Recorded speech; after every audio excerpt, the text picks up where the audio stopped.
When two young women, Colleen Reed and Melissa Northrup, go missing in eerily odd, similar circumstances, all signs point to a death row inmate who's on parole and on the run. Nobody can find that convicted killer, and a massive manhunt ensues. The way he killed people, the way he tortured them, the pleasure he took in it is on a whole different level. Are you Melissa's killer? No. And in the aftermath of his trial, the corruption involved with the parole system is exposed for all the world to see. I've prosecuted a lot of really horrible people, but Kenneth McDuff is in a world of his own. The evidence shows that this defendant is every person's nightmare. No comment.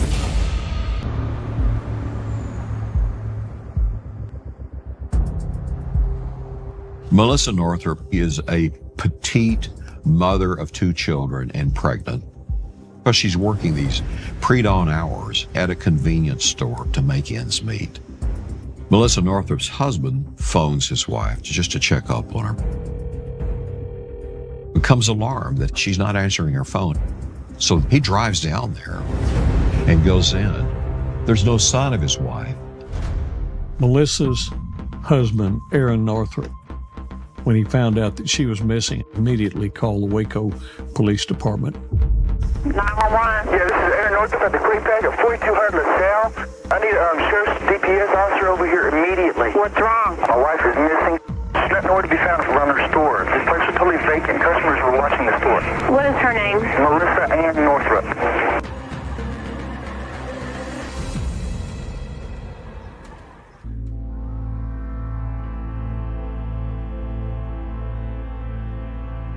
We have a missing attendant at the Quick Pack. Her name is Melissa Ann Northrup, white female, 22 years of age. Her vehicle is also missing. There was some money missing from the store, and right now we're treating this as a robbery kidnapping. We have no suspects at this time. Our husband, he has no idea where she's at neither. Of course, he's worried. Our whole family is worried. We just want to locate this young lady. I talked to my wife 5 minutes before this happens. All of a sudden, she's just gone. And I don't know if you can imagine how that feels.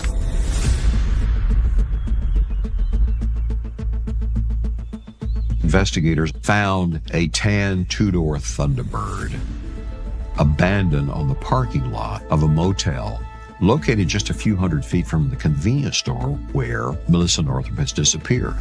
The police runs the registration and finds that it's registered to Kenneth Allen McDuff.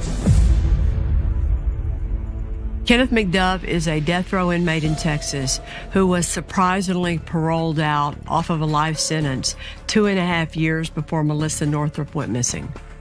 He was convicted of a triple homicide of some teenagers back in 1966. In 1966, Kenneth McDuff and his accomplice, Troy Del Green, set out on a mission. They went cruising for women. And they found 3 vulnerable teenagers, Edna Sullivan, Robert Brand, and his cousin, Mark Dunham, parked at a local high school on the baseball field, playing music, and they're just laughing and having fun. Little do they know, McDuff and Roy Del Green are crawling toward the car.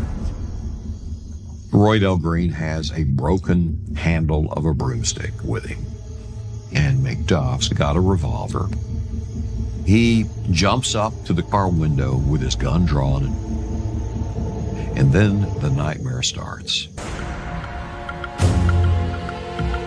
McDuff forced the 2 boys into the trunk of his car. He then took Edna Sullivan in Robert Brand's car and drove it down these country roads with Troy Del Green following in McDuff's car. Finally, they came to a desolate place.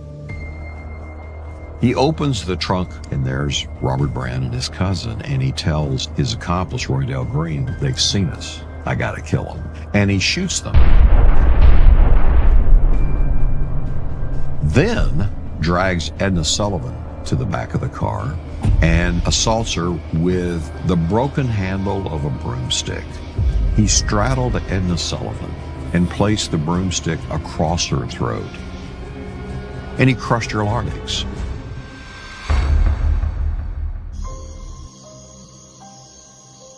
McDuff and Roydale Green drove back to the Rosebud area where they lived. And then several days later, Roydale Green felt terribly guilty about what happened and spoke to the sheriff there and confessed what they had done.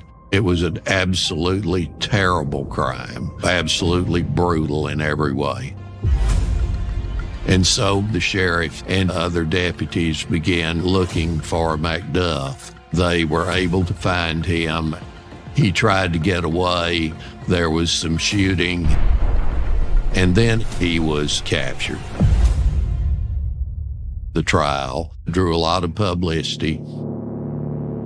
The first time I heard the name Kenneth McDuff was in 1966. My father was a U.S. Marshal at the time. He was talking to the sheriff of Falls County, and he was a tough guy, but he was visibly shaken up, and he was telling my dad about McDuff, and it made me sick. He was known as the broomstick killer because that's what he used to kill Edna Sullivan with after he tortured her with it. Roydale Green pleaded guilty to one of the murders and some of the circumstances, so he got a 5-year sentence and a 25-year sentence. And he turned state's evidence to testify against Kenneth McDuff. The jury found Kenneth McDuff guilty, and he was assessed the death penalty.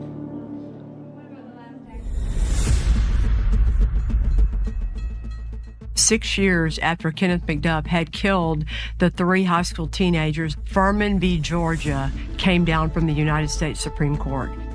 In that landmark case, the Supreme Court said that the death penalty was unconstitutional because it was applied arbitrarily all across the country.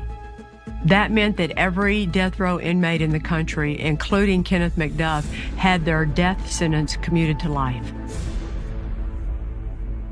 Texas prisons had become very crowded. So, although he had originally gotten a death penalty, Kenneth McDuff was released from prison on parole. When Kenneth McDuff had his sentence commuted to life, you want to believe, okay, we're still safe, because he would never be released to free society again, but he was. Everybody in the criminal justice system was wondering, how can this happen?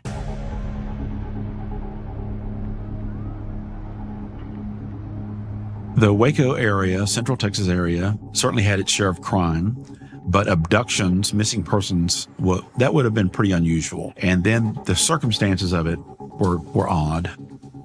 So you suspect the worst. The investigators didn't have a lot to go on. And when they came up with this license plate that came back to McDuff, that was something to work on, but that wasn't enough to find and to arrest Kenneth McDuff. You still have to have evidence, and you still have to investigate the case. We knew we had to do something to try to find Melissa. If she was kidnapped by McDuff, the urgency was paramount. All of a sudden, we learn about a case that sounds a whole lot like Melissa's. Then police told me, we believe she's been abducted. Yeah, this is a nightmare. We felt like McDuff probably got her. And by the way, he's a killer.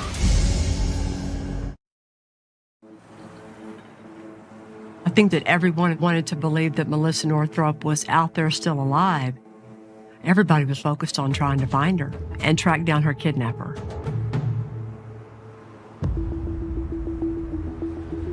Melissa's car was discovered by a fisherman near the gravel pit outside of Dallas. He contacted the local authorities. No fingerprints were found in Melissa's car, but the seat was pushed all the way back. Melissa was like 4'10", 4'11". Kenneth McDuff was a big guy. He was 6'3", 6'4", weighed probably 270 pounds or so. It indicated that a very large person, someone of McDuff's size, had been driving that car. An extensive search was conducted in that area, but she was not found.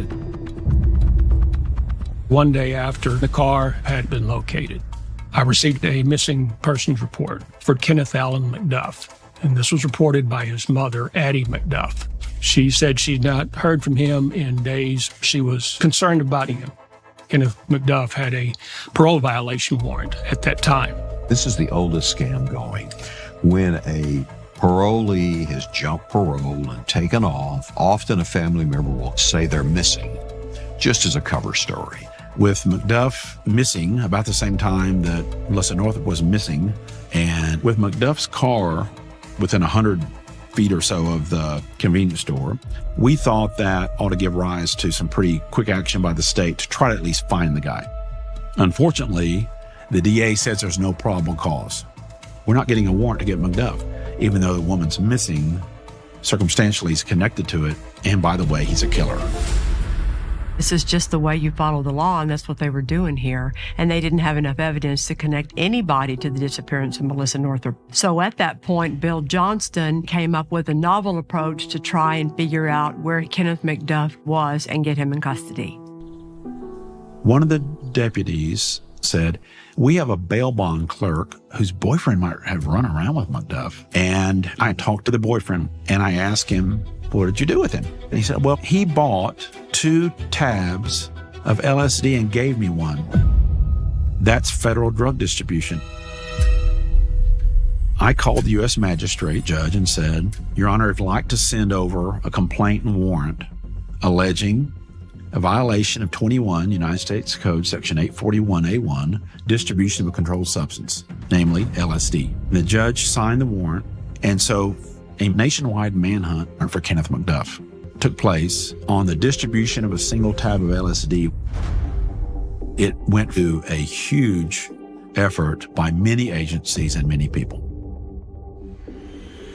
The Central Texas Task Force, as we called it at the time, was the McLennan County Sheriff's Office, Waco Police, of course, U.S. Marshals. We had officers from ATF. It was an unbelievable effort on everybody's part to catch this guy as quickly as we could.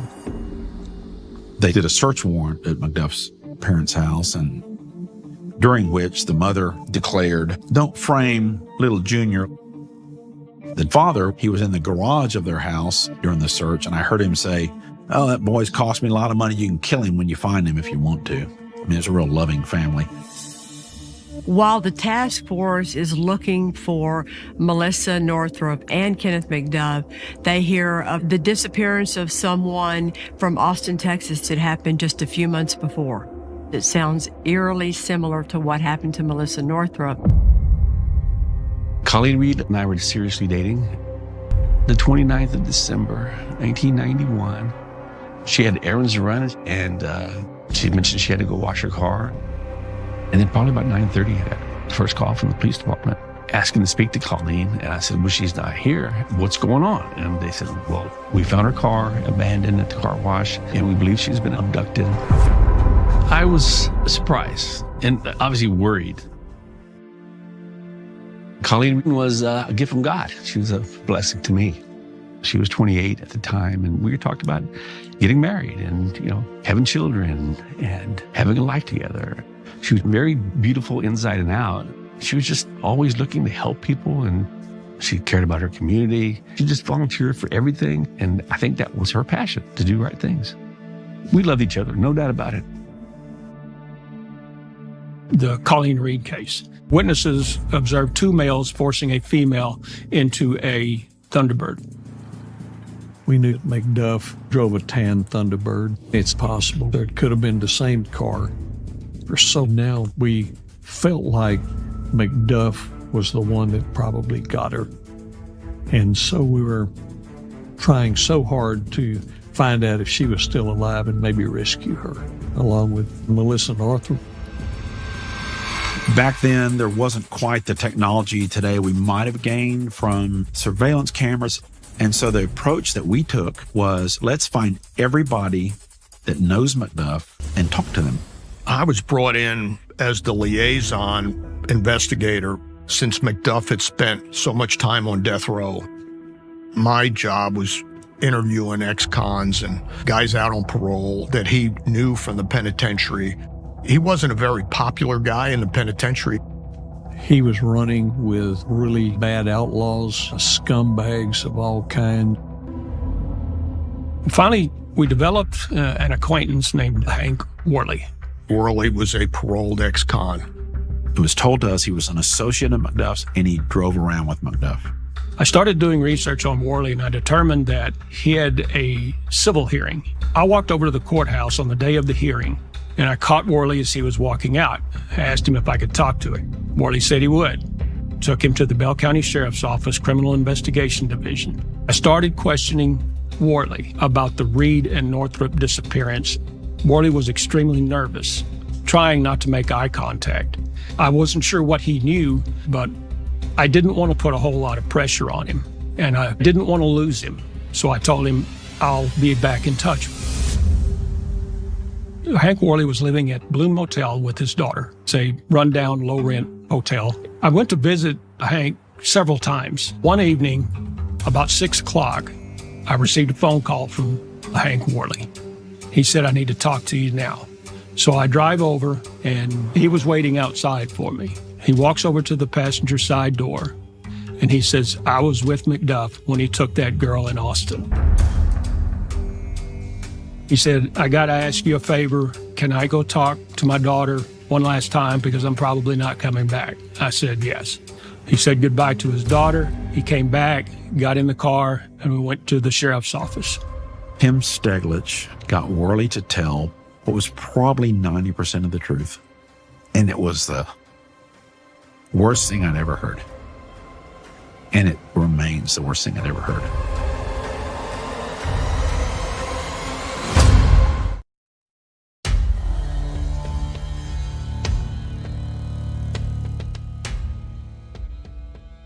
When the investigators interview Hank Worley, not only does he talk about his own involvement, he gives them even more details about exactly what Kenneth McDuff did to Colleen Reed. Worley started by saying he and McDuff went to Austin to get bent, which is to get high. And while they were driving on 5th Street, they see a female at a car wash. And McDuff made some statement that we're going to take that girl. He tells us that Colleen Reed is washing her sports car at this car wash, and then McDuff pulls into the bay next to her, gets out, grabs her by the throat, brings her to the car, throws her in the back seat. McDuff gets in the back seat with her. Worley drives off, and then the torture begins. Colleen Reed's hands were bound with shoelaces while they were in transit. They drove around Austin and then drove north on Interstate 35. Worley told us McDuff is in the back seat torturing Colleen Reed with a cigarette over and over. Worley drove a vehicle for 2 hours with a woman screaming.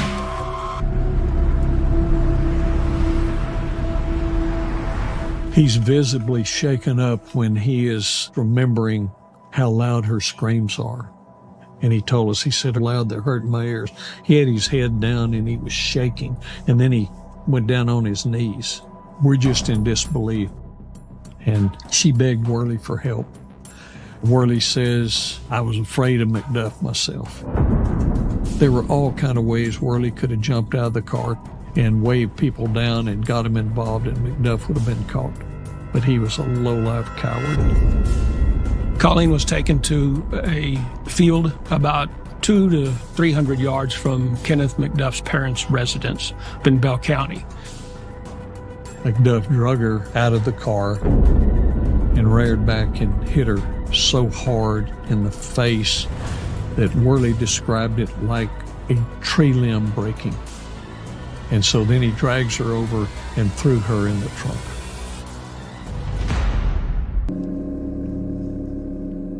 Although he didn't have any knowledge of Melissa Northrop's disappearance, the statement from Hank Worley is pretty hard to listen to. And it had to have gotten those investigators super fired up to try and find Kenneth McDuff. Worley led us to believe that McDuff would have murdered Colleen Reed and buried her somewhere in that area of Bell County. The next day, there was a helicopter with an infrared unit on it. They had the entire Austin Police Cadet Academy come up and walk the fields. An enormous effort was made to try to find a grave, and none was ever found.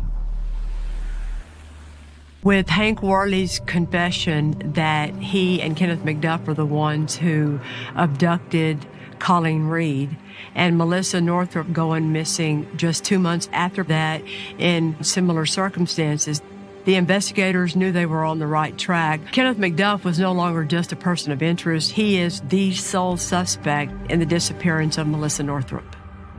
What we know about Kenneth Allen McDuff, he's a violent, dangerous human being. And like the captain says, he needs to be off the streets. Central Texas were on edge. People were scared to death that this creature would catch them or their wives or their daughters. Almost 2 months after Melissa Northrup goes missing, a resident of South Dallas makes a grisly discovery. Melissa Northrup's body is found in a deserted gravel pit that's filled with water in Dallas County, about a 100-mile drive from Waco. Her remains are found by a fisherman about a quarter-mile away from where her car was found stuck in the mud. We do have a positive identification on the body. It is that of Melissa Ann Northrup. The one clue that this is the work of Kenneth McDuff is that her ankles and hands are bound with shoelaces. McDuff had certain traits and certain patterns, and one of them was he liked to bind his victims' hands and feet if he could, and he often used their shoestrings. He would literally get their shoes off, pull the string out, and use it. It was a great sense of relief that we finally found her. We finally knew what happened and gave us more evidence to use against McDuff if and when we could catch him. At this point, you have the detailed statement of Hank Worley, you have the body of Melissa Northrup, you have her car, and you have Kenneth McDuff's car. And they know that both victims had been tied up with shoelaces, but you're still missing two big pieces. You're missing the body of Colleen Reed, and you're missing Kenneth McDuff. I mean, the truth is we didn't have a clue where it was. And the Marshal Service had a notion to put it on national television. I contacted America's Most Wanted. The families of those murder victims pray for the capture of McDuff. Tonight, your call could end the manhunt. America's Most Wanted aired that Friday. We got a call Monday from Kansas City Police that they think McDuff may be in that area. The Kansas City Police Department had gotten information from a viewer that had watched America's Most Wanted show. Hey, this is the guy that's wanted out of Texas for these killings. A witness who called, who said he thought he was working with McDuff in Kansas City. McDuff had gotten arrested up there on a prostitution sting, but they didn't take him into custody. They just wrote him a bench ticket and put his thumbprint on the ticket. I had the prints from the prison, and we compared them, and it was obvious that it was him. We couldn't believe it after all this manhunt. Finally going to get this low-down scum off the street. The Kansas City police find out that he was working on a garbage truck. So they set up a sting operation involving a checkpoint and stopped the truck under the pretense that they were doing a safety inspection on the vehicle. And that's when they identified and arrested him. McDuff denied everything and then finally said, I want to talk to an attorney. After he was caught, the federal judge ordered him removed to Waco, Texas, and the U.S. Marshals provided their fastest jet. So McDuff was handcuffed and he was placed in the jet opposite from me and a couple seats back. I think about being on the airplane with that guy. God, you know, he probably should have been duct taped to the seat. We got back to the airport here in Waco, put him in a sheriff's unit, and we bust every red light coming through town. We get to the federal courthouse, and this big crowd of family and loved ones of people that have been his victims. The word had gotten out. There was a groundswell of outrage. By this time, everybody in Texas knew what a monster this guy was. And they're screaming and cursing him. They're good people that have lost loved ones. And here we are having to protect this serial killer.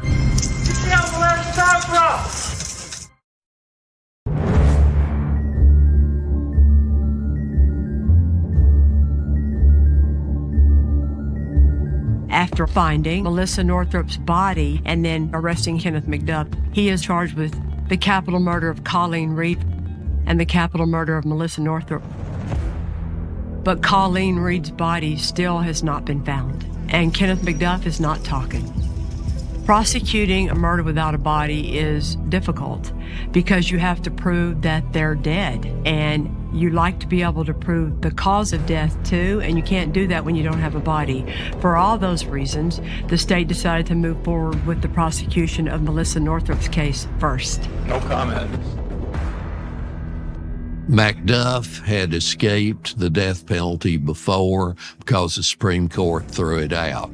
By this time, Texas had reinstated the death penalty. We felt that we needed to get him the death penalty so that he could never commit any more crimes like this. It was going to be difficult. It was not a slam dunk. We didn't have anybody that was an actual eyewitness to the murder of Melissa Northrop. The prosecution case was the definition of circumstantial. I mean, they had to take a bunch of unrelated facts and put them all together, and there just really wasn't, in our mind, any conclusive evidence that he committed the murder. I think they were relying more on his past and his history than facts. To say it was a high-profile case is probably an understatement. Name of the charges against you? There was so much publicity that I don't think you would ever found 12 people who could have impartially judged it. So the judge decided it would be better to have a change of venue and decided to send the case to Houston. Is there a place you think you would get a fair trial? I'll have to talk about that. Do you think you're a monster? No. And Judge Bob Burdett was assigned to oversee the case. And I'm very familiar with how he controls his courtroom. He doesn't put up with any nonsense. You better make sure your T's are crossed and your I's are dotted if you're trying a case in front of him.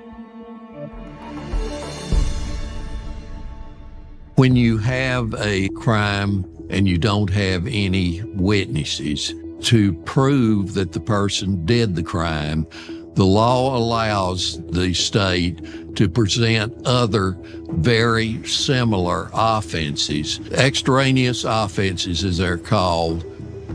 Typically, you don't try one murder by bringing in another murder, but when you're trying to establish that the same person committed the crime, sometimes it can be allowed in for limited purposes only. There was a hearing in this trial where Judge Bob Burdett had to rule on whether or not he was going to allow into evidence the extraneous other murder of Colleen Reed in the trial of Melissa Northrop. It's only in pretty limited situations that they're allowed to go into facts of another case, and this was one of them. It was basically two murder cases wrapped up into one. Hank Worley was the key to breaking the case. Worley's testimony showed how McDuff had accomplished the murder of Colleen Reed and the similarities between her kidnapping and murder and the Northrop kidnapping and murder. Our cross-examination of Worley was really focused on he was just as potentially liable and as guilty as McDuff and could be facing the same charge and the same punishment. So he had every reason in the world to paint things in a light that got him out of a jam. I didn't think Worley was even close to a credible witness. I think the testimony was extremely unsettling to the jury. Kenneth, do you plan on taking the stand? Yes, I will take the stand. Are you positive? It was definitely against our advice to take the stand, but it was something that he wanted to do. The case they have isn't strong. They fear they get an acquittal verdict on the case as it stands right now. Okay. Why would Kenneth McDuff take the stand when he hasn't, at that point, talked to law enforcement about anything? I think that McDuff thought that he could go sell a story to the jury and convince them that he was innocent.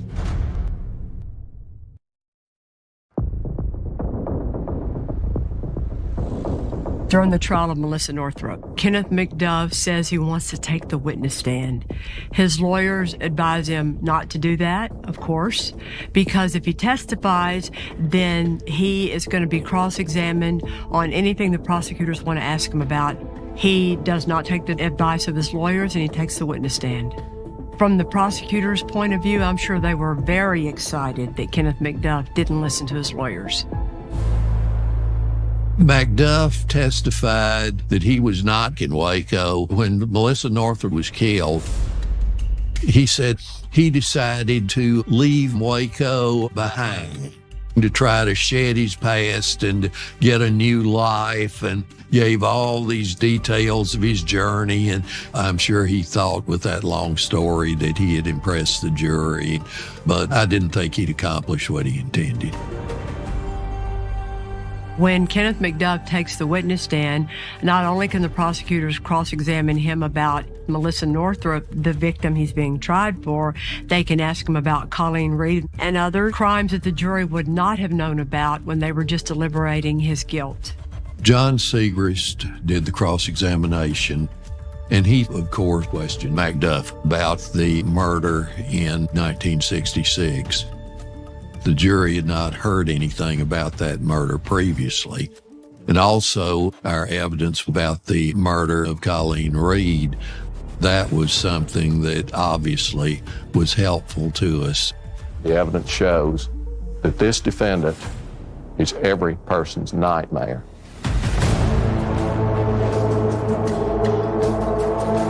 The jury was out about 3 hours. We, the jury, find the defendant, Kenneth Allen McDuff, guilty of capital murder as charged in the indictment. Kenneth McDuff is found guilty of murdering Melissa Northrup, and he is sentenced to die by lethal injection.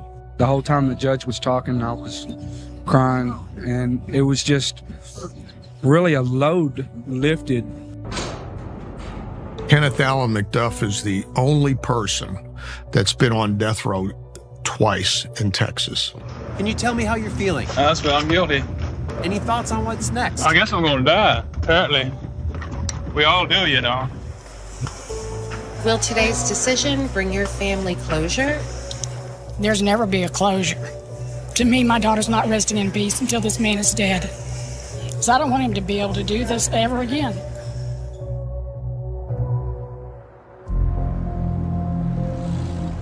1 year later, and the case against McDuff for the murder of Colleen Reed was tried without a body. The jury found him guilty and then also assessed a death penalty. It's a relief, yeah. She died a horrible death, but she lived a good life. It was like another nail in the coffin. He's not getting out of this one. You're going to pay now. And there's some pieces of me that I didn't know exist. The hate that I had for that guy and the things that I dreamed that I could do to that guy. It's just like, but God help me. The last chapter will always be reserved for bringing Colleen home. So guys, Kenneth McDuff is finally convicted for the capital murder of Colleen Reed and the capital murder of Melissa Northrup. But people still had a lot of questions. Where's Colleen Reed's body? Has he killed anybody else, anywhere else in the country? And how in the world did he get released from prison in the first place? After he had been found guilty of capital murder of Melissa Northrup and Colleen Reed, I started investigating the parole board. The state was under pressure for prison crowding by a federal judge. So in 1989, the parole board are told, start releasing 150 inmates a day, 7 days a week. It started off with your hot check rioters and property crimes, but before long, they were at the bottom of the barrel. James Granberry, as parole board chairman, was finding inmates' families who had money. The investigation revealed that he would actually shake them down. They love their kids. They don't want them in prison, and they'll do anything to get them out. Kenneth McDuff walked out of a maximum security prison on parole under a cloud of corruption that no one realized at the time. There was no way to know how many violent criminals got out this way. I was appalled. Texas is supposed to be this tough place with all these death penalties. Well, heck, they were letting everybody out. It was a travesty, and it was an embarrassment, and it was wrong, and people were dying in the streets because of it. You sure don't think that a serial killer is going to be one of the ones that slips through the cracks. But that's what happened. And look what happened in the free world, where he got to continue to prey on women, and he killed 2 more people. And that's all the fault of the system. With McDuff, the justice system did its work. They put him back on death row. But to close those cases for the families, recovering the victims is the priority. So as he was getting close to the execution set date, I started going down to death row. I would spend 4 or 5 hours with him, talking to him. The most chilling thing that he said to me was about Colleen Reed. He said, I took her out of the vehicle and she got away from me and she ran and fell down. He said, if she had just gotten up and ran away, I could have never caught her. But she didn't. She just laid there and cried. I mean, you talk about the hair standing up on the back of your neck. I needed to know where Colleen Reed was. And I needed him to tell me the truth, but he had no motivation to do so. And we had good information that he was going to be executed in just 2 or 3 weeks. Time was running out.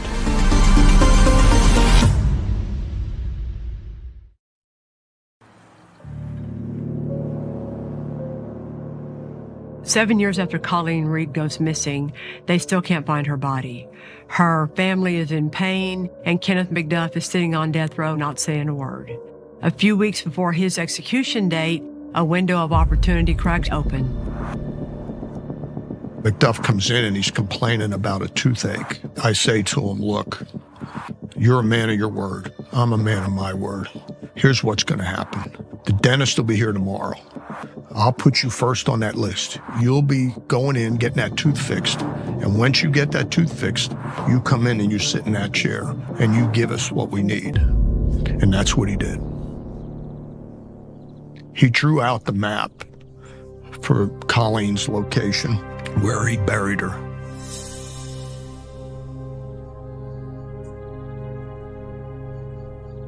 This is where McDuff brought Colleen Reed after he tortured her and beat her to death.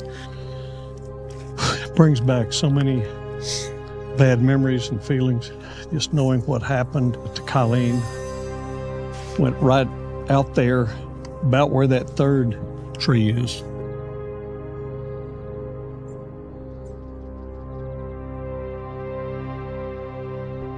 Had a tractor with a blade, then we had a bulldozer with a blade. Still couldn't find her.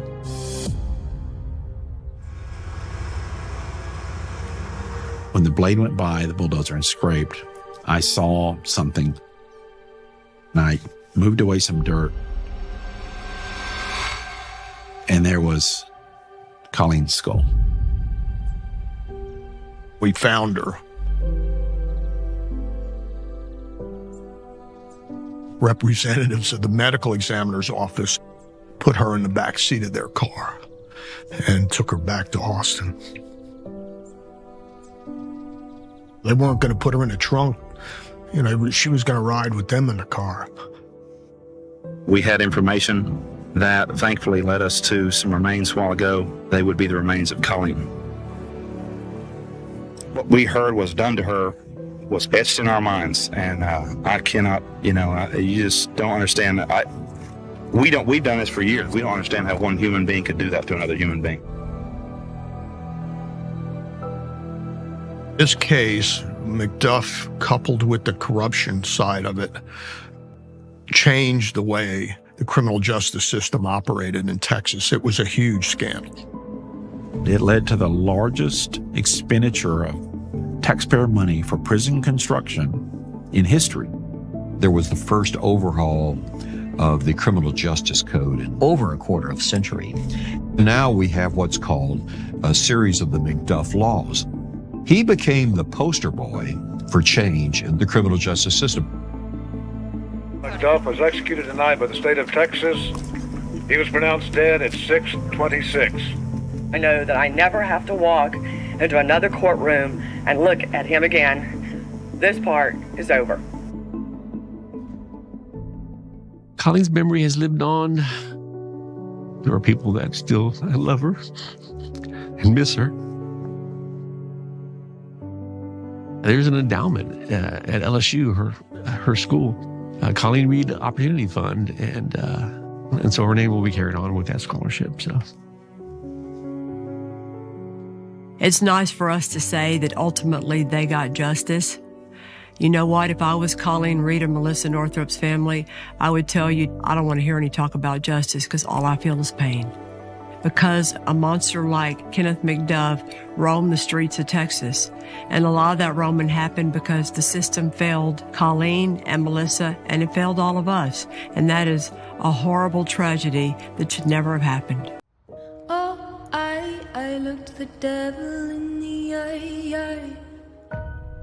A mysterious man walks into a family-owned Houston wig shop on the busiest shopping day of the year and stabs 3 people in broad daylight for reasons that nobody can understand. Manny Silverio, a longtime employee at the wig shop, was murdered that day. The owners of the wig shop, Roland and Roberta Ingrando, were seriously injured, and their lives were forever changed.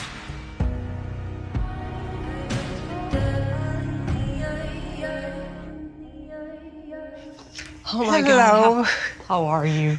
Fine, thank you. You So look long beautiful. to see you. Ooh.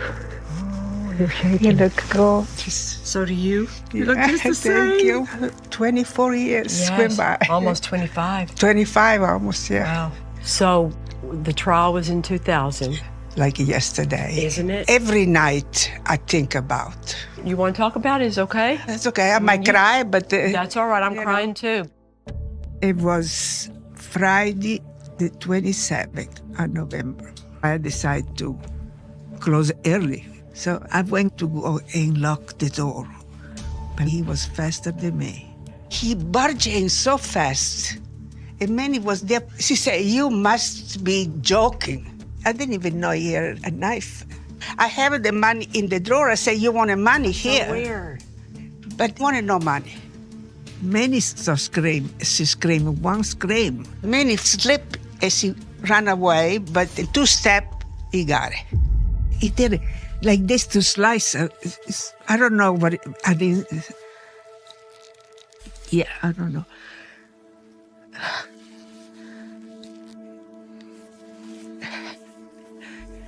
I don't know. It was just something out of the horror movie. I can't believe this happened to us. 911, police. Hello? Yes. I have an emergency case. We've been attacked by a robber. You've been attacked? Do you need an ambulance? Yes, please. Shout out for ambulance. One person badly bleeding, the other hurt bad.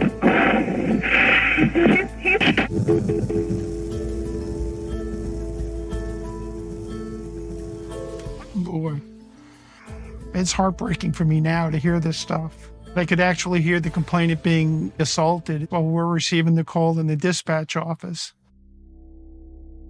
Day after Thanksgiving, 1998, just finished medical school and was doing my residency surgical training. And I'm on my way to my parents' house. My dog needed some extra dog food. I'm driving past where there's a wig store and there's a post office. And it's very interesting because I saw a 18 to 20-year-old kid or so, and it looked like he was holding something in his hand. as he's running very, very quickly out of the wig store. That's very odd. Something is going on there. Being observant is super mandatory in a job like a physician. So I follow him slowly in my car, and he's running towards the back of the parking lot. He got into this brand new Lincoln Navigator. As I pull behind the car, I thought to myself, let me write down his license plate really quickly on a sheet of paper. And as he passes me up, I saw him just 3 quick glances of his face, and then he zooms off. Certainly his demographic of a young man running very quickly out of a wig store is off. Something's going on, something's wrong in the wig store. Maybe I could help.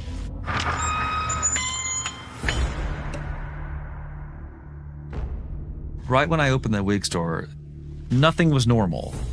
There was a ton of blood everywhere. And right in between the front and the back section of the store, I see a lady on the ground. There's 2 people screaming in the back section of the store. The lady that was screaming, she had some blood spots on her chest and her arms, and there was an older man there. Part of me just turns into doctor mode, and I turn the lady that was on the ground, and I try to resuscitate her, but her throat was completely cut. And there's no way to save her at all. The officers are arriving at the scene. There's blood everywhere. Bloody curlers, blood on the phone that was used to call the police, wigs all over the place. And then as you walk into the store, you're going to notice the blood dripping along the floor. And it leads you into the rear of the store where the worst part of the crime scene is. And there's what we call it signs of struggle. This is a bad one. Now, you had 3 people stabbed. The 2 owners of the store, their husband and wife, Roberta and Roland Ingrando, were both transported to the hospital. The injuries are serious, especially with Roberta. She'd been stabbed 14 times. Her husband was stabbed twice. The other female was found dead, stabbed to death. My mom worked at Wigs by Andre for over 24 years. She loved doing hair. She worked a lot with cancer patients, their wigs, their hair, making them feel good. Making them feel like themselves again, which was very important. She worked with Roberta and Roland Ingrando. They had a friendship. Roberta did the wigs with her, and Roland pretty much ran the office. Black Friday after Thanksgiving. But we knew that was going to be a busy day for her. I called her, I got to talking to her, and all of a sudden, I heard the doorbell at Wigs by Andre. And then she says, well, I've got to let you go. She goes, I got a customer that just came in. No, that was a devil that came in. Yes. Oh my God, Dr. Beckman is freaking jackpot. He saw something wrong and wrote down the license plate number. That's really unusual in the real world. And he's crucial to this case. He is a witness from heaven. When the investigators got the license plate number, they called it into the office. Hey, can you run down this license plate and tell us where it comes back to? The house that the vehicle's registered to came back to Mr. Goldberg on Dunstan Street, which is very close to the wig shop. Yeah, suspect is white male, approximately 5'8". When we arrived, we walked to the backside of the house and we see the Lincoln Navigator. The Navigator is still warm to the touch, which indicated it had been recently driven. The only person at the home is the maid. She said that the homeowner was out of town for vacation. When the officers are out there in front of the house, they're talking to the maid. They look up the driveway, they see a young white male that matches the description that the witness gave us at the scene walking towards them. He's a white male, late teens, early 20s, slim build, short hair. We asked him who he was. He identified himself as Drew Goldberg, the homeowner's son. We informed him what we were there for. He said he didn't know, what we were talking about. We can't search the Navigator yet because it doesn't belong to him. He can't give consent. So we make a determination what to do next, which is to collect the vehicle so we can process it after we get a warrant. And then we asked him for permission to do a search of his truck. And he's cooperative. We have a brutal murder that involves a knife. And during that search, we discovered a knife.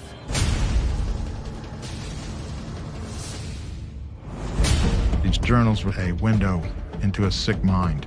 In his writing, there was a title, How to Kill Women. Do you feel pretty? That's the things that he told Roberta as he's stabbing her.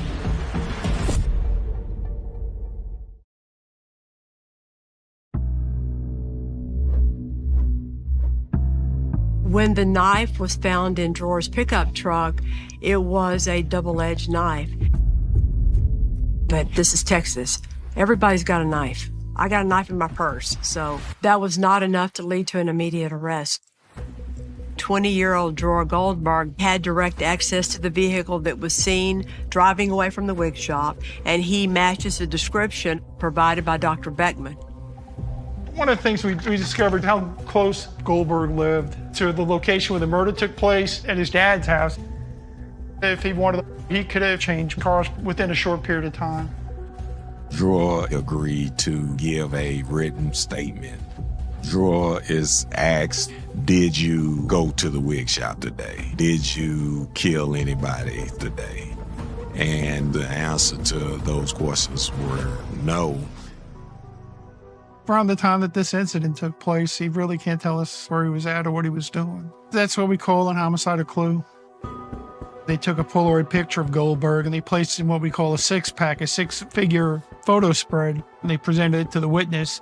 The photos were kind of a dot matrix type of a printing, and the print quality wasn't that great. However, I picked out Goldberg, and they asked me how certain I was, and I said about 80% or so, and they asked me why. And I said, well, it couldn't be 100% based upon the quality of the printing.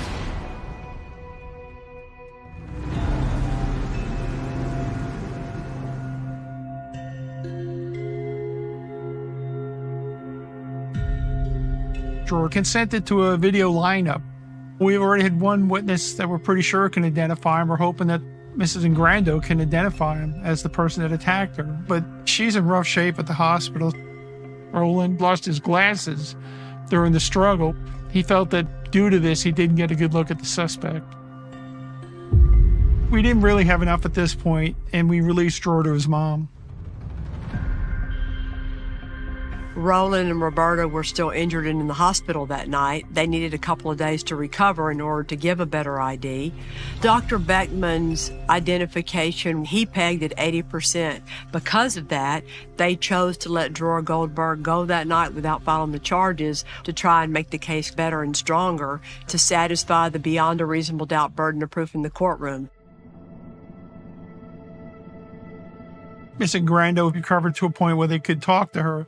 Where were you when he started cutting on you? I was right there. Do you want to Come show me. Come show me. I got the phone. He took off the phone and he sliced. That's still your scar, huh? Yeah, it's still the scarf there. Yeah. After he do this, he punches here. He punctured my lungs. He punctured my heart and my intestine, and here, all over. Because, I was moving around and he just got all over my body. He just whispered in my ear. And he said, oh, now I'm going to cut your nose. I'm going to cut your ear. I'm going to make you pretty. And he started cut here, his neck, just. You can still remember all that? Yes. I just sit in the office and work on papers, The thing that woke me up was the shrill, the death scream. Manny's death scream. So I just came in. He was holding Roberta up by the neck and stabbing her. When he saw me, he released her and she fell to the floor and tried to grab him by the neck. And that's when he sliced this hand and this part of the stomach there. I had thrown some curlers at him, and he just turned and ran out. Before you fainted, do you remember you looked into his eyes? Oh, yes. How did you forget him? How you can forget it? Memory never gonna fade. I always go around and see what I could have done for Manny not to be dead. What I should have done. It's really terrible. The news is on in my bedroom. I'll never forget this as long as I live. The news is on, and all I see is the wig shop and yellow tape around. And they said 2 survivors. We drove to Ben Tom. In the waiting room, we went downstairs and I was asking for my mom. They didn't have her. Roland's sister came up to me and said, "I'm so sorry, Manny didn't make it. Manny didn't make it." And I couldn't believe what she was saying to me. And I passed out right there. What was his motive for him to go in and kill and go? Why would he do this? She was everything we had. Yes. She was 18 years old when she migrated from Cuba. She went to beauty school right away, and then she became a hairdresser. And that was her entire life. She loved doing hair. Yes, she did. And this is a beautiful picture. This is the last Thanksgiving my mom had with my sister. She's in the back right here. She went to work, and, you know, who would have thought that, I don't know, if... It's all the what ifs. What if she wouldn't have gone to work that day? Every day. That is what we got to live with. The primary thing you have that's really good is you have a living witness. Roberta, she recovered it to a point where the detectives presented her with a video lineup. There was a lineup, but the guy said he was right by the end. But when I saw his eyes, I know it was him. She was able to make an identification of the suspect. So the detectives knew they were on the right course, building their case. When you talk about murder cases today, evidence is super important. Everyone has watched these CSI shows for the last 20 years. And any circumstantial case that I've worked, I've always wanted to have one big thing. But this case seemed to have a lot of little things. Eventually, we were able to obtain a search warrant to process the Lincoln Navigator with the plates that the witness wrote down for us at the scene. They were able to cover fibers that were consistent with those coming from a wig. How many people have wig hairs in their car? The circumstantial evidence case against Dror Goldberg is building. We don't have any DNA evidence, and we don't have a motive, but those are not required in order to get an indictment for murder. But all of the little pieces of evidence that we do have point to Dror Goldberg.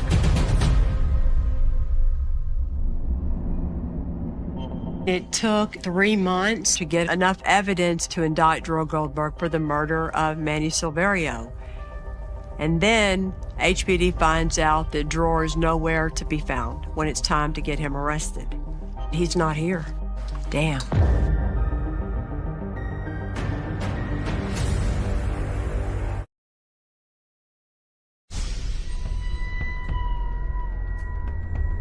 It's been 3 months now since the attacks and murder at a family-owned wig shop here in Houston, and the evidence is still adding up against Dror Goldberg. We have positive identifications from both Roberta Ingrando and Dr. Beckman. And HPD processing the Navigator tells us that we have wig fibers found inside that vehicle. However, the knife found in Dror's pickup truck is a double-bladed knife, and the medical examiner told HPD they were looking for a single-edged knife, so it's not the murder weapon. But we have enough evidence to get Dror Goldberg indicted for murder, and then HPD finds out he's missing. A Houston resident, investigators believe Goldberg is on the run. You have to get Dror Goldberg back to start the process of the criminal justice system. But Dror Goldberg's parents tell the media that he's gone off traveling the world, but they're not able to reach him. I don't think anybody ever believed that. Nobody knows where he is. If you knew where he was, you could figure out whether or not you could get him arrested or in custody or extradited. But at that time, they didn't even know where to start looking. Now, people were randomly called. And in Houston, the Crime Stoppers was very popular. And then it was out in the media that Goldberg was among the missing. We had Goldberg sightings in Mexico. We had Goldberg sightings in New York. We had Goldberg sightings all over the place. It was like whack-a-mole. I'd get a clue and I'd run it down. There was nothing to it. Pre-9/11, you didn't have all this automatic scanning and you didn't have cameras in the airport. It was a little easier to disappear. We had no idea where this kid was. Wherever he's hiding, we're going to find him. We'll shake this world, turn it upside down, but we will find him. Our mother was not going to be just a number. Yes. We wanted to go out there and find answers. The police held a press conference to tell us that he was nowhere to be found, so we held a press conference. Anybody that's seen anything, just anybody, just please help us. That's it. The media's going to help us.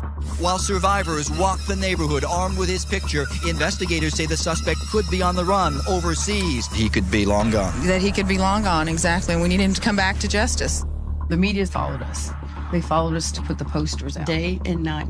They followed us. Yvonne and Yvette, they are a textbook example of what all families should do who've lost a loved one. They complained, they rallied, they hung up flyers, they tried everything. How badly you want this guy? I want him bad. If all victims' families understood that they had the right to complain that loudly to get justice for their loved one, more cases would get solved in this country. Good for them. Everybody thought we were just going to sit back and it wasn't going to happen. It wasn't going to be that way. We're too determined. My mother deserved it. Dror Goldberg's family hired Dick DeGuerin. Dick DeGuerin had at that time fought and won a lot of very high-profile cases, and he had a formidable reputation. And he would do anything to win. You have to appreciate that everything that Dick does comes with the intimidation factor. Not just prosecutors and witnesses and cops, judges are intimidated by him too. When he walks in the courtroom, he commands the courtroom. His experience was way greater than mine back then. He was the best. Goldberg's attorney says he's not a fugitive. He's never been a fugitive. Goldberg's attorney claims the suspect spent the last several months backpacking through the Middle East. Dror Goldberg is wanted for murder. He needs to be brought back to the United States so he can face charges. The idea that he was traveling, I am suspect about that. I just think that he thought that he was above the law and sort of did whatever he wanted to do. He was not interested in surrendering himself at any time. I got a hold of an FBI agent I work with, and we filed a federal flight to avoid prosecution warrant so that if he did turn up overseas, at least the agency that recovered him would be able to hold him for us. We were just desperate.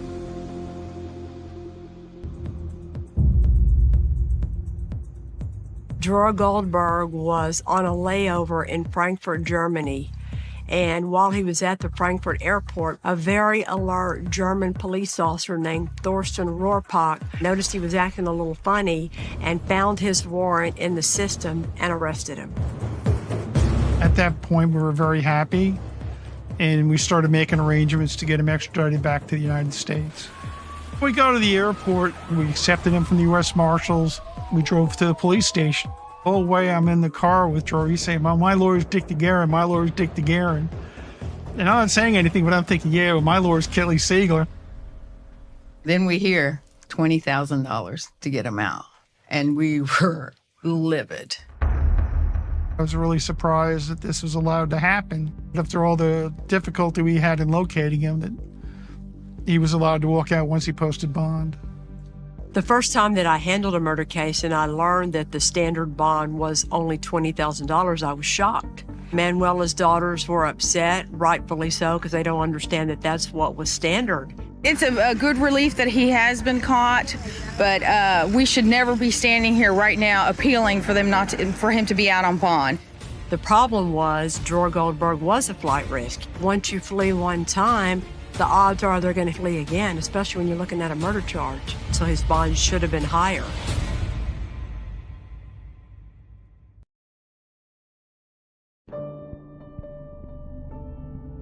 I took over the case because the prosecutor who was handling the case decided to run for district attorney. And because he was busy campaigning, he gave the case to Lester and me to handle for trial. Dick had the case for over a year. He had all that time to get ready for his defense. Lester and I had 2 months to get ready for trial. That alone was pressure enough, but putting all these little pieces together as evidence is what is critical to this case. And the big crazy thing in this case is, where's the motive? If you didn't do it because of a robbery or trying to take something from the crime scene, why would you do this horrible crime? What is the motive? It wasn't long before I found out.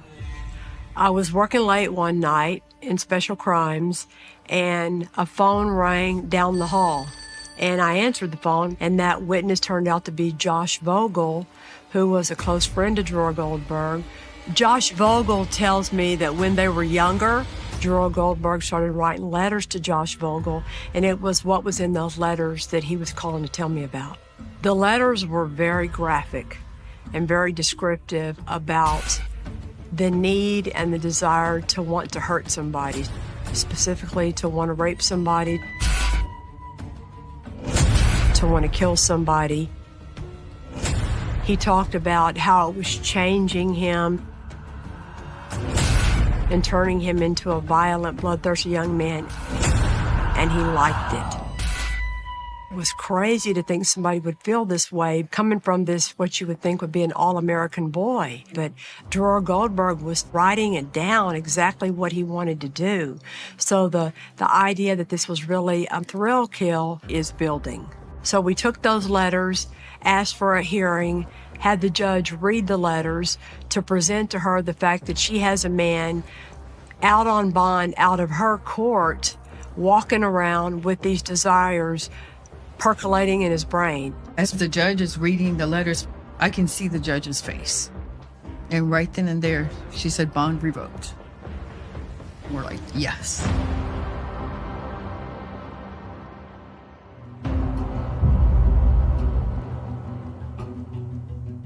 Dror Goldberg was facing trial for the murder charge against Manny Silverio. The charges that could have been filed for the attack and the aggravated assault against the Ingrandos was saved for another day. That could always be used and addressed down the road if something went wrong in the trial for murder. But in this case, the issue was always going to be, why would Dror Goldberg do this? It doesn't make any sense. The people that think they know him best really know him the least. His grandparents, his parents, his friends. He looks like the perfect all-American boy, and he's nothing like that. The defense counters and comes out full speed ahead with, this is mistaken identity. But the eyewitness testimony is what's critical to this case. I mean, I've heard a lot about what Dick DeGuerin does in a courtroom, doing everything he can to poke as many holes in a reasonable doubt.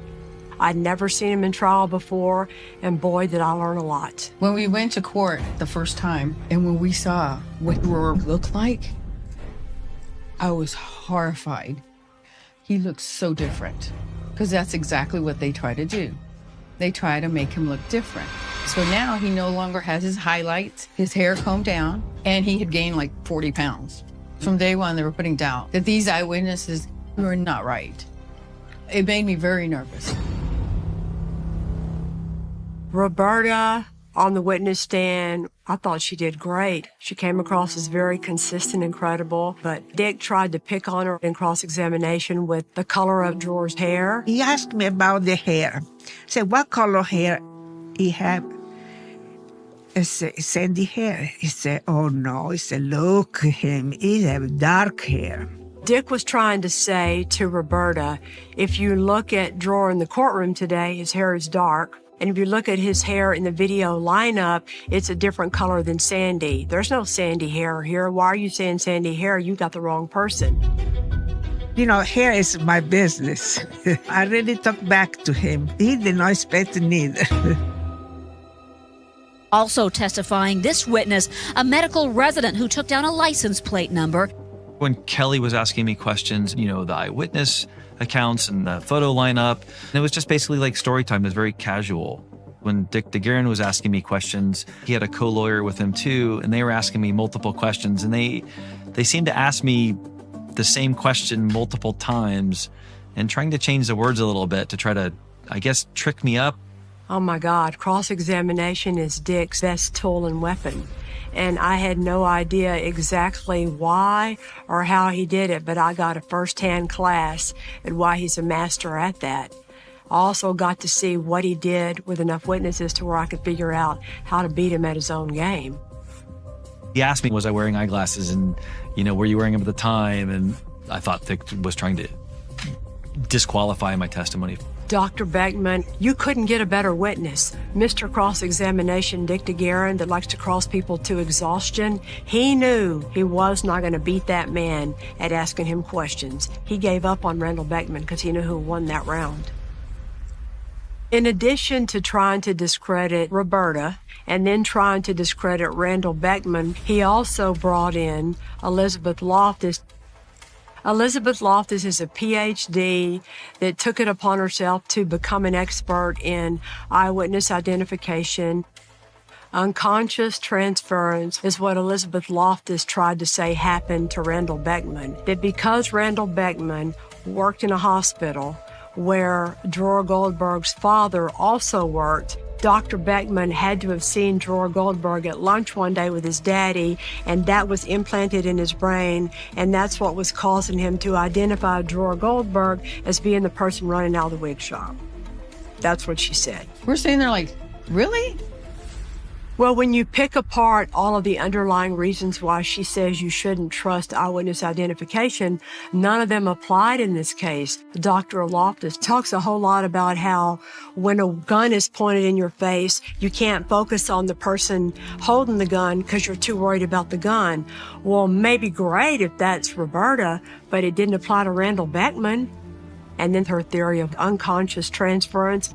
Maybe that applied to Randall Beckman, if you want to believe that crazy story, but it didn't apply to Roberta. It was very clear. She never even bothered to read one page of the police report. DeGuerin really thought by putting this expert witness there, that was it. It was a done deal. Kelly did her homework, his homework, and everybody else's homework. Yes, she did. I read every word of every one of her books and took her to town on her theories. By the time she left the witness stand, she said that because of me, she never wanted to come back to Texas. Every prosecutor understands that whatever your facts might be, however strong they might be in a murder, you still need to establish a motive. So in order to do that, and to do that in this case, we called to the witness stand the one person in this world at that time who could prove what Dror Goldberg's motive really was.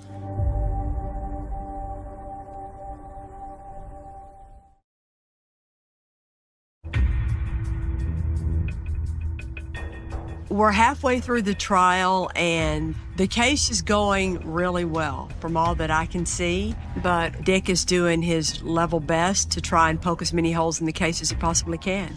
We called a lab tech with the HPD Crime Lab who testified to the jury about the fact that when the Lincoln Navigator was processed, they found in the floorboard area, the driver's side, and all around that area, wig fibers. So DeGuerin goes in there and tries to dissect this, and he's saying it's a wig fiber. You don't know what wig it came from. See, that's another thing that I've learned that Dick DeGuerin always does. He always tries to have an answer for everything, and he always overplays his hand and goes too far. Dick had to come up with an explanation for the wig fiber. So what Dick came up with was he put Dror Goldberg's sweet little old grandmother on the stand to testify that she went to that wig shop a couple of days or a week earlier, and she must have gotten some wig fibers on her shoes, and she wears a wig sometimes even herself, and that's why wig fibers ended up in that dang Navigator.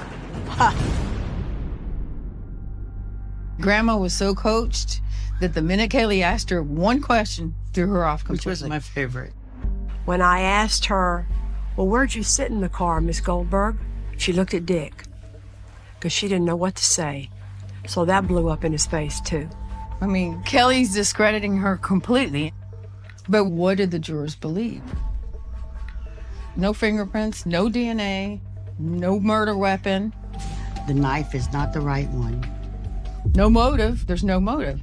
We're always taught that a motive is not a required element to prove in a murder case, but if you can't show why someone would commit a murder, especially one like this where there's no connection at all between the defendant and the victim, you're not going to win that case. To prove the motive, we had to try and establish that Dror Goldberg did this murder because of a need and a desire to want to see what it felt like to kill somebody. So in order to do that, we called to the witness stand the one person in this world at that time who could tell us what kind of brain ticks inside his head. Back in 1995, when Dror Goldberg was a student at Bel Air High School, Susie Grice Pendergrass was an officer assigned to that school at the time. When Dror Goldberg leaves the school parking lot and throws a beer can out the car window, they stop the car, they get him out of the car, then they take him to the principal's office. I am looking through his backpack, looking for dope, marijuana, whatever he's got in there. Then I get a spiral notebook out, start going through the pages. Kids will put dope anywhere. And when I flipped the page, there was the title, How to Kill Women. He says that the urge to kill is getting stronger. Doesn't know if he can fight it. I've never been so disturbed and so emotional over a writing in my life. The journal ended up being returned to Michelle Goldberg, Dror's mother, gone forever.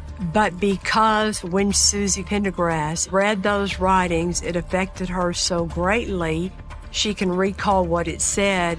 The law allows for you to talk about that because of the impression it made on her at the time. He says, I'm making tiny slits all over her body so that when she looks down, she'll see red. He saw Katia is Nick, just. And she knows she's gonna die. I'm asking her, do you feel pretty? I'm gonna cut your ear, I'm gonna make you pretty. I'm gonna do it some more. Do you feel pretty?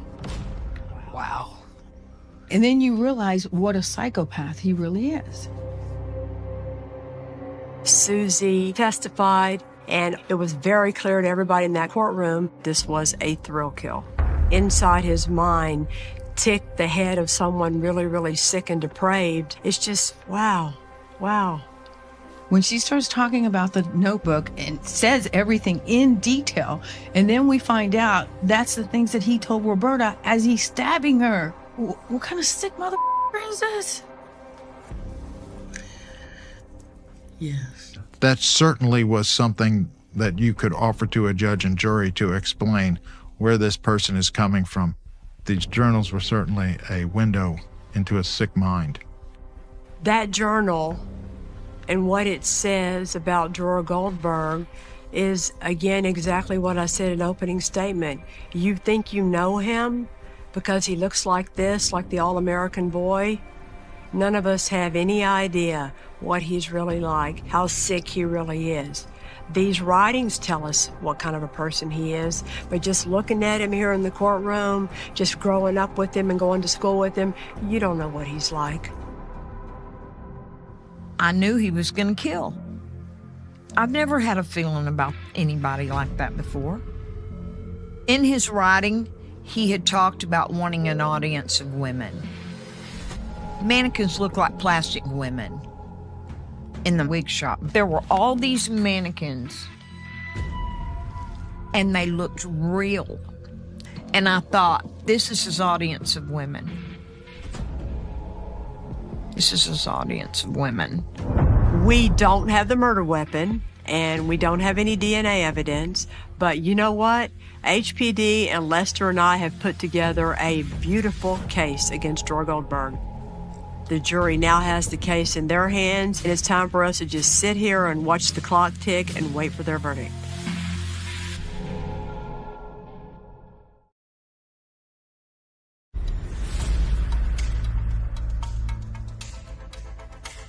It would only take one juror to say, I'm not convinced beyond a reasonable doubt. But Kelly Siegler doesn't back down. She didn't back down to Mr. Guerin. She wouldn't back down to the devil himself. There's anxiety anytime you're waiting for a jury to come back on a trial. You've done your best job, you've taken your best shot, and you just hope it's good enough. If he's not guilty, he's out on the street like nothing. It was a really hard-fought case with a lot of things to consider and maybe a difficult case to get your head around.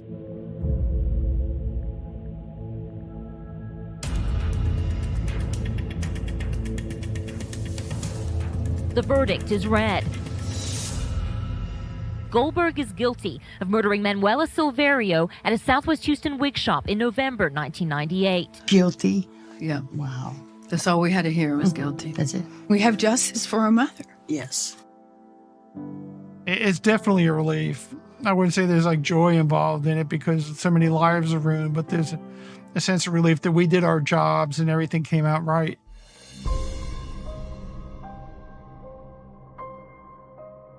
Just before hearing his sentence, Dror Goldberg winks at his family and mouths, "I love you" to them. Just seconds later, Goldberg shows little reaction as a jury sentences him to 48 years in prison. I heard 48 years and I did not hear life. I was like, oh my God, I can't believe he didn't get life. He didn't get life. And now we got to fight to keep him in. A psychopath cannot go anywhere.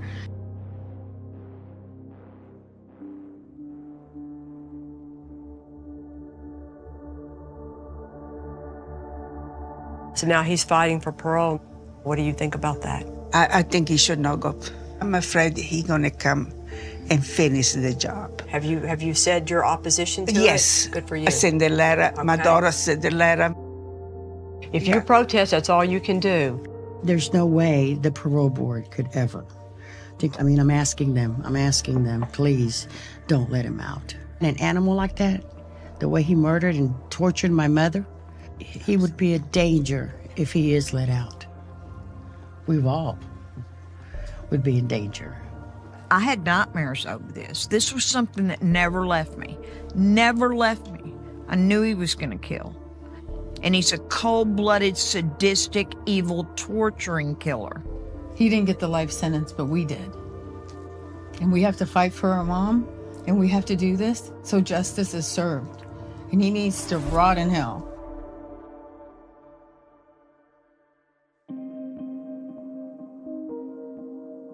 I want my children not to have to worry about this. And my grandchildren, we just would like to see that he will stay in prison. You didn't let him beat you? No, I did not want him to win. Yes. So many pieces of the case just came together like a miracle. Yeah. You know that, Roberta? Oh, yeah. The best miracle is that you're standing here. You know that? Yes. I know that. Thank God every day. Yeah. And a strong lady to go through all this. Now, it wasn't my time, I think. We become a different person. I don't go anywhere by myself. We are together day and night. We come to work together, we go home together, and just feel safe with him. And we love each other. That helps. That day changed their whole world. Yvonne and Yvette fought as hard as any two daughters or family could ever fight their cause for what happened to their mom. She would be proud of them. You don't have to give the power to who hurt you. You have to be strong. Thank God we got justice. It wasn't a weak case. It wasn't just a circumstantial evidence case, like that's a bad word. Criminal trials started with eyewitness testimony before fingerprints and ballistics and DNA and everything. And this case goes back to that reminder. Dr. Beckman is a witness from heaven. You had Roberta and you had Susie Pendergrass with their eyewitness testimony. When you put it all together, this was a beautiful case.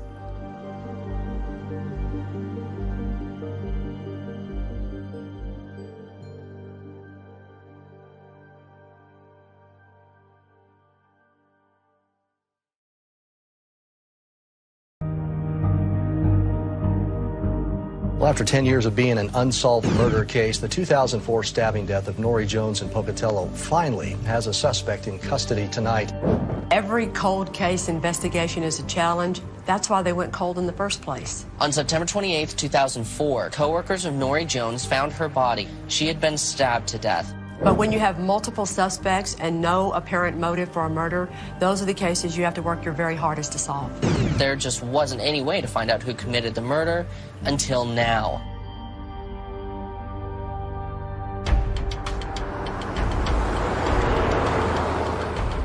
This is such a pretty place with such a very, very sweet, sympathetic victim. We're in Pocatello, Idaho, where a decade ago, Norrie Jones was found murdered in her bed. We've got a female down. Is she breathing? I don't know for sure. Naked and viciously stabbed by a nighttime intruder that climbed through her window. She was very religious, just kept to herself, very family-oriented. When I read this case, it broke my heart because Norrie Jones was 25 years old when she was murdered. She was pure, she was friendly, she was in a wonderful relationship, and this should never happen to someone like her. Pocatello PD did a great job of focusing on the inner circle. I need to ask you some questions. Okay. Boyfriend, her sisters. Anybody following her? She didn't say nothing to me. All the close friends, they pretty much cleared them out, and then they didn't know what to do. Finding a killer who isn't part of the victim's inner circle of family and friends is a real challenge, and that's one of the reasons why this case went cold. I really like some of these pieces of evidence. Yeah, there's some potential there. The Idaho State Crime Lab did an amazing job by collecting over 250 pieces of evidence. With so much evidence and new advancements in DNA technology, we're hoping we can catch a break and Norrie's killer. What happened to Norrie is every woman's worst nightmare, and even scarier, her killer is still out there. It has been 16 years and still no answer. Police consider her killing a cold case. Years later, the case is still unsolved. There are so many cold cases out there just waiting to be solved. The crime scene ultimately tells the story of the murder.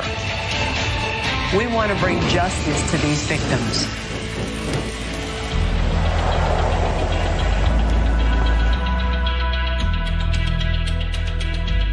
Good morning. Hello. How are you? I'm Kelly. Scott Long. Nice to meet you. Pleasure. Yolanda. Matt Harris, nice to meet you. Y'all are so young and handsome. Well, thank you. How long you guys been on the PD? 14 years. 8 years for me. Y'all got a place for us to work? Absolutely. Let's go check it out and you can start to tell us about everything. Pocatello is a safe place to live. We have a low crime rate. We average about a homicide per year. So when Norrie was murdered, it was a shock to the community. How are you? It's good to see you. We've called in Abby this week. Scott, I'm Abby. Nice Pleasure. to meet you. He spent over 30 years as a Houston police officer, 20 years in homicide. He is a great interviewer, and now he lives in Idaho, so he really knows the lay of the land. Tell him your real name. And my real name's Clement Evan Dondolo. Abby? Abby, yes. Norrie Jones could have been your sister, your neighbor. These are the kind of cases that detectives miss Christmas, Thanksgiving, birthdays for, not just for the family, but for the community at large. If it's okay with you, you can just start off by telling us about Norrie. Norrie was a very likable, bubbly person. And she was 25, right? Mm-hmm. Norrie worked for the Idaho Department of Commerce and Labor, which is commonly known as job service. She would help people finding jobs and those types of things. No one could say that she had any enemies. She didn't live on the fringes of society. She wasn't involved in drugs or anything like that. So on the 28th of September 2004, one of Norrie's co-workers noticed that Norrie's car wasn't in her normal parking spot. It was very unlike her to ever be late for work. So her friend got with the supervisor, and they decided that they would go to Norrie's home. And when they got to Norrie's home, Norrie's car was in the driveway. At that point, they explained to the landlord what they had going on. So he got a key to the house.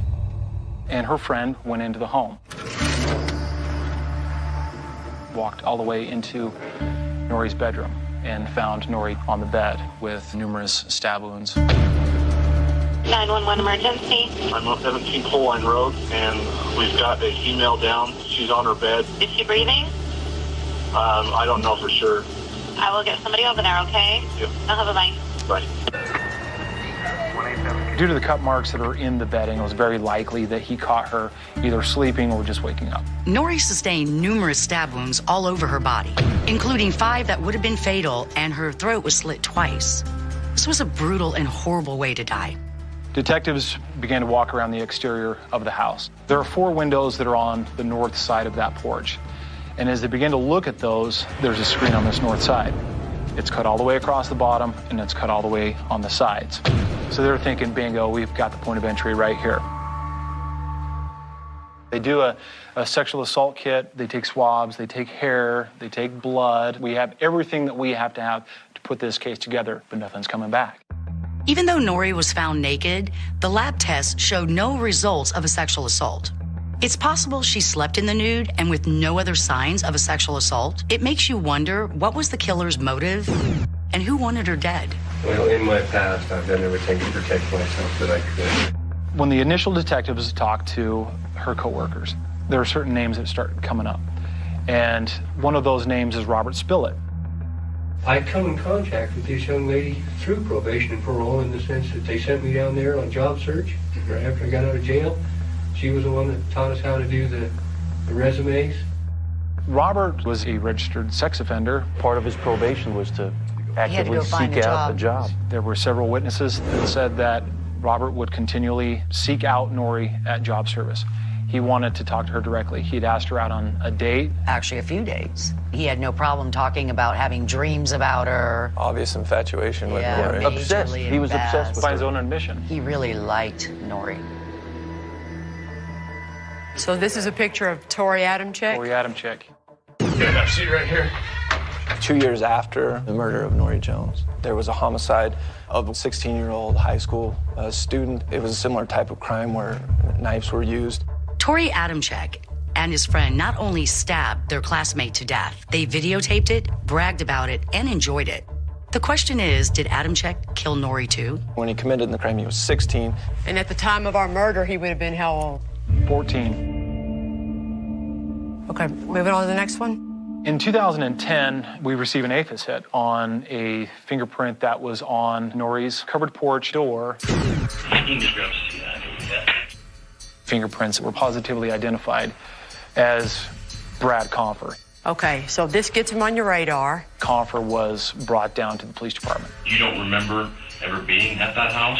I've never been at that house, ever. Ever. Okay.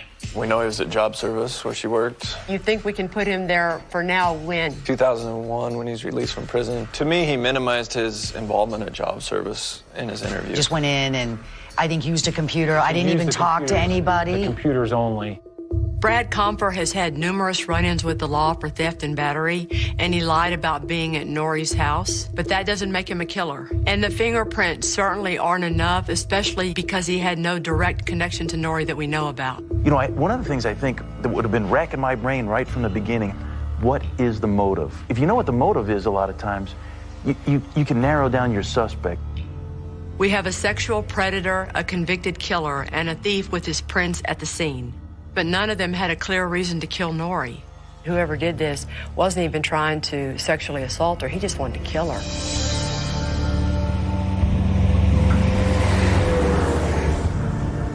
Rhea Wild was Norrie's boyfriend at the time of the murder. Yeah, she was really close to him and his whole family. Initially, just like in any homicide case, Rhea was considered a suspect, which made losing Norrie all the more difficult, I'm sure. I'm glad he's talking to us because I don't blame her family for feeling too fragile and vulnerable and not wanting to get all in the middle of it again in case it didn't turn out right. Hello. Hi. Yolanda McClary. Rio. Nice to meet you. Thank you very much for meeting us. Thank you for doing this. You know, it's important to us to hear somebody tell us about Norrie, and you knew her better than anybody. Yeah, she was pretty special. And a good person, that's the biggest thing. I mean, she was always nice to everybody and bubbly and fun and, I mean, lots of good memories. I think all of her girlfriends talked about how much she was crazy about him. Everybody did say that in their statement, that she was crazy about you for years. And all she talked about was you. Yes. Wanted to go see you, and she loved your family. The hardest part for me was 5 o'clock in the afternoon when she usually come through the door. She wasn't there. You hear a lot of different things of what happened because you don't know. Times became really dark after that. I wanted to go sit on her porch. I wanted to call her on the phone. You know, I didn't go out. For the longest time, I just stayed in my little hole, and it was tough. Well, the police department did a fabulous job running down all the different rumors and people. So we're hoping that we'll catch a break. Good. And finally give you an answer and give our family an answer. For her family and my family, I just hope they can catch this guy. Well, so do we. Let's see if there's anything else I want to ask you, Rio. One thing, do you know for sure how often or whether or not she would sleep without any pajamas on? I don't think ever in her life. She always had a t-shirt on or a nightgown or something. I don't think she ever slept without clothing on. Oh, thank you so much for letting us meet you and being willing to tell us all about Nori. It sounds like it was out of character for Nori to sleep in the nude. And since her rape kit came back negative, I'm wondering if there's another motive for why the killer removed her clothing.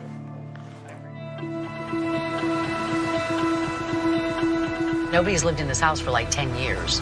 The good news is, this whole house wasn't disturbed. We're going to meet Pocatello investigators Scott Long and Matt Harris at the house where Nori was killed 10 years ago.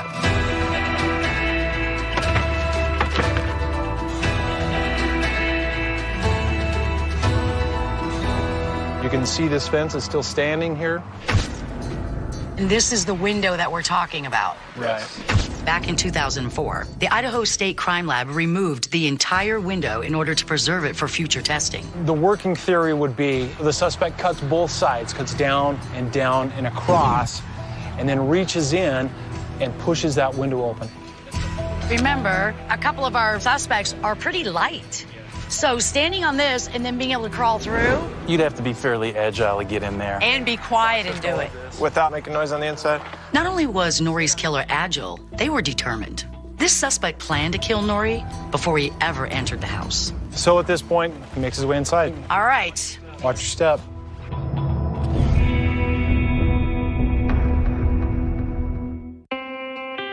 When we worked on the case in Pocatello, Idaho, there were some identifiable suspects, but we couldn't figure out how the story made sense. How did those suspects get into Nori Jones' world? When the initial detectives talked to her coworkers, there are certain names that start coming up. We have a sexual predator, a convicted killer, and a thief with his prints at the scene. But none of them had a clear reason to kill Nori. We have everything that we have to put this case together, but nothing's coming back. What is the motive? If you know what the motive is a lot of times, you can narrow down your suspect. Whoever did this wasn't even trying to sexually assault her. He just wanted to kill her. With the help of all of the wonderful people who knew Nori, we were able to figure out and explain the circumstances that led to her death. We believe that on the night of Nori Jones' murder in 2004, her killer approached her house on foot, sliced through her porch window screen, climbed inside her house, and made his way past the kitchen into her bedroom. This is Nori's bedroom. You'll never know exactly how a murder was committed, but based on the evidence and Nori's autopsy, we can theorize how she was killed. Because of the different stab wounds that she does have in cuts, some that are coming in this upper chest area, and we've got some that are in that upper back area in the shoulders. And the best explanation is because she was on her tummy at her most defenseless at that point when he first started attacking her. Right? Okay, so I'm asleep. You're Nori and you're asleep. You come in and jump up on me. And I get on top of you some kind of way to have more power over you. So I'm stabbing you with my right hand. We roll over as I'm trying to get away from you. I go down, you start stabbing me even more. This is where most of Nori's defensive wounds on her chest and arms occurred, and where she sustained most of her fatal wounds. In that little narrow space, you can't fight that good once you're on the ground. That's why you're seeing so much of the transfer going everywhere, is because she is kind of trapped. There's not enough space. Nori was likely close to death as she lay on the floor, but strangely, her body was found on the bed. If it's not her moving back onto the bed herself, why does he go to the trouble to move her from down here up on the back bed? up onto That's the a bed? good point. In the picture, she's actually laying on part of a pillow, right? She's moved all the way over. The way you were just laying on your side, Kelly, What do you want me to do with my leg? twisted. So Oh. you didn't do that, he did. Y'all were saying he spread her legs once he flipped her on her tummy. I think that he still was considering the sexual part and for whatever reason did not follow through. Otherwise, why bother? Why bother? Why put her back? Nori's sexual assault kit came back negative, but her killer may have considered sexually assaulting her. And it looks like he considered robbing her too. One of Nori's bloody rings was found discarded nearby. You can see where the hand is clenched, with that one finger being out. We know that it did have a ring because it was found and it's full of blood. The strange thing about Nori's ring is that it was on her left ring finger, typically where you would wear an engagement ring. But Nori wasn't engaged to Rio, so why was she wearing it and why was it removed? What's the possibility that he looks and says, oh, that looks like a nice diamond, maybe I can pawn that for some money, takes it, that's gonna get me caught, throws it back, out the door. Whether our suspect had second thoughts of stealing or something spooked him, Now the ring is gonna bug me. Nori's killer then made his way back through her house, out onto her porch, and exited through her porch door, the same door where Brad Comfort's fingerprints were found. My thought is he goes that way because he doesn't want to go to the road where there's a chance of getting caught. You just pop over this fence. And if you see this gray house over here with the white shutters, that's Tori Adamczyk's parents' home. Gee. That's way close.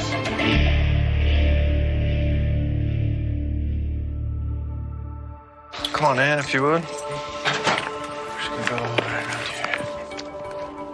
This is Kelly. How are you, sir? Nice to meet you. George Ratz lived next door to Nori, so we need to see whether or not he saw or heard anything the night of the murder. The night that all that happened, our dog was going crazy all night.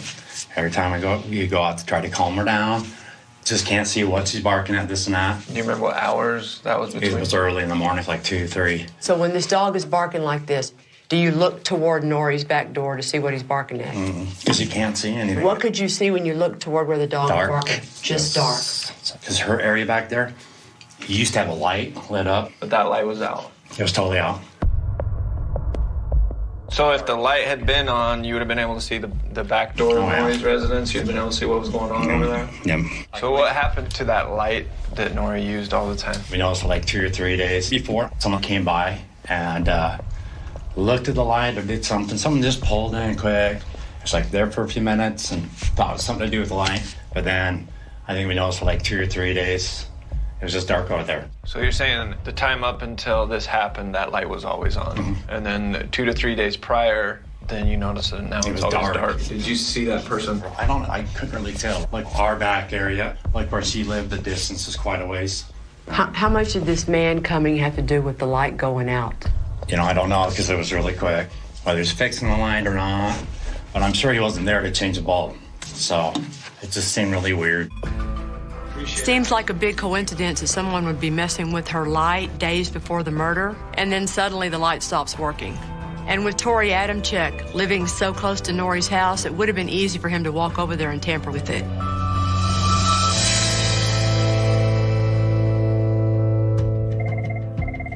Visiting. Hey, I'm just looking to see if we can get a hold of Brian Draper at this point. Like Tori Adamczyk, Brian Draper is also serving a life sentence for the 2006 murder of their classmate. If Adamczyk did kill Nori, there's a good chance that Brian Draper knows about that. Hello?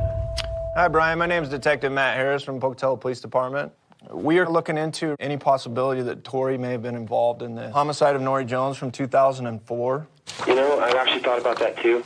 I remember I was in his car and we were driving around, and we drove by the house, and he said there was a girl there who was killed, stabbed. That's what he said. Did Tori ever show you any knives that he collected or kept at his house? Yeah, I think he probably had like 4 or 5 knives in his closet, and he used to show them to me. Hey, Brian, did he ever talk to you about, like, mutilating animals or things like that? Yeah, he used to talk about how he used to kill cats. I'd be hanging out with him wherever, and he'd take his cat, and he'd, like, choke his cat, you know what I mean, a little bit. He's like, watch this. And I'm like, okay. He said that he killed the cat by, he buried it inside the ground, except its head was exposed, and he ran over it with a lawnmower or whatever.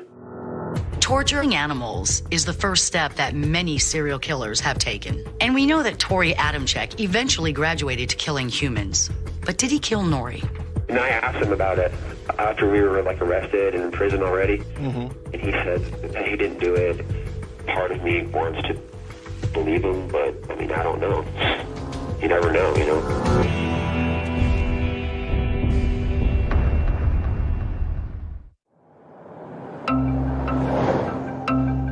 We're headed to the Idaho Correctional Institute to question Tori Adamczyk about Nori's murder.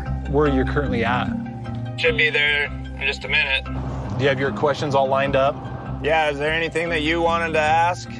Yeah, if you'll find out if he murdered Nori Jones 10 years ago, that'd be great.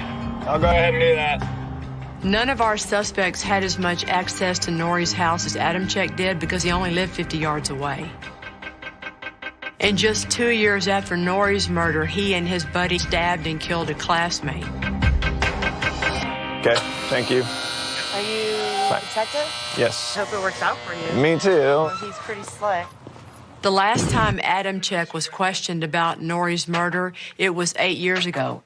He was only 16 years old. At that time, do you think he would have been physically capable of doing something like that? Physically capable or mentally capable? Physically. I think anybody's physically capable of something. So back when you were 14, did you know Nori beforehand? I never even heard of her. You hadn't heard of her? Did you know of her? No. Hadn't met her? Hadn't met her, hadn't seen her, and I didn't even know her name. I never even... What do you remember about that time when you were 14? What happened? I just remember that driving to my house and everything was blocked off around her house, and we pulled in and just hearing the news. So that's all. Okay. That's all I remember. Do you remember how big you were, how much you weighed? I don't know, probably 110 pounds. So you're fairly small at that point. Yeah. At 110 pounds, Adamczyk would have easily been able to climb through Nori's window, but would he have been able to overpower her when she was almost twice his weight? Have you ever told anybody that you were responsible for Nori's death? Not even joking with them? Anybody that you're associated with while you were in custody, or none of your friends before? Nothing. I'm convinced that he doesn't have any more information than what he has You looked him in told the us. eye. He says, I don't know, and I got the sense that he actually just doesn't know. Okay. Adamczyk is already serving a life sentence, so he has very little to lose by admitting that he committed Nori's murder. So while we're not able to eliminate Adamczyk as a suspect until we get our DNA back, we're all feeling pretty confident that he's not involved.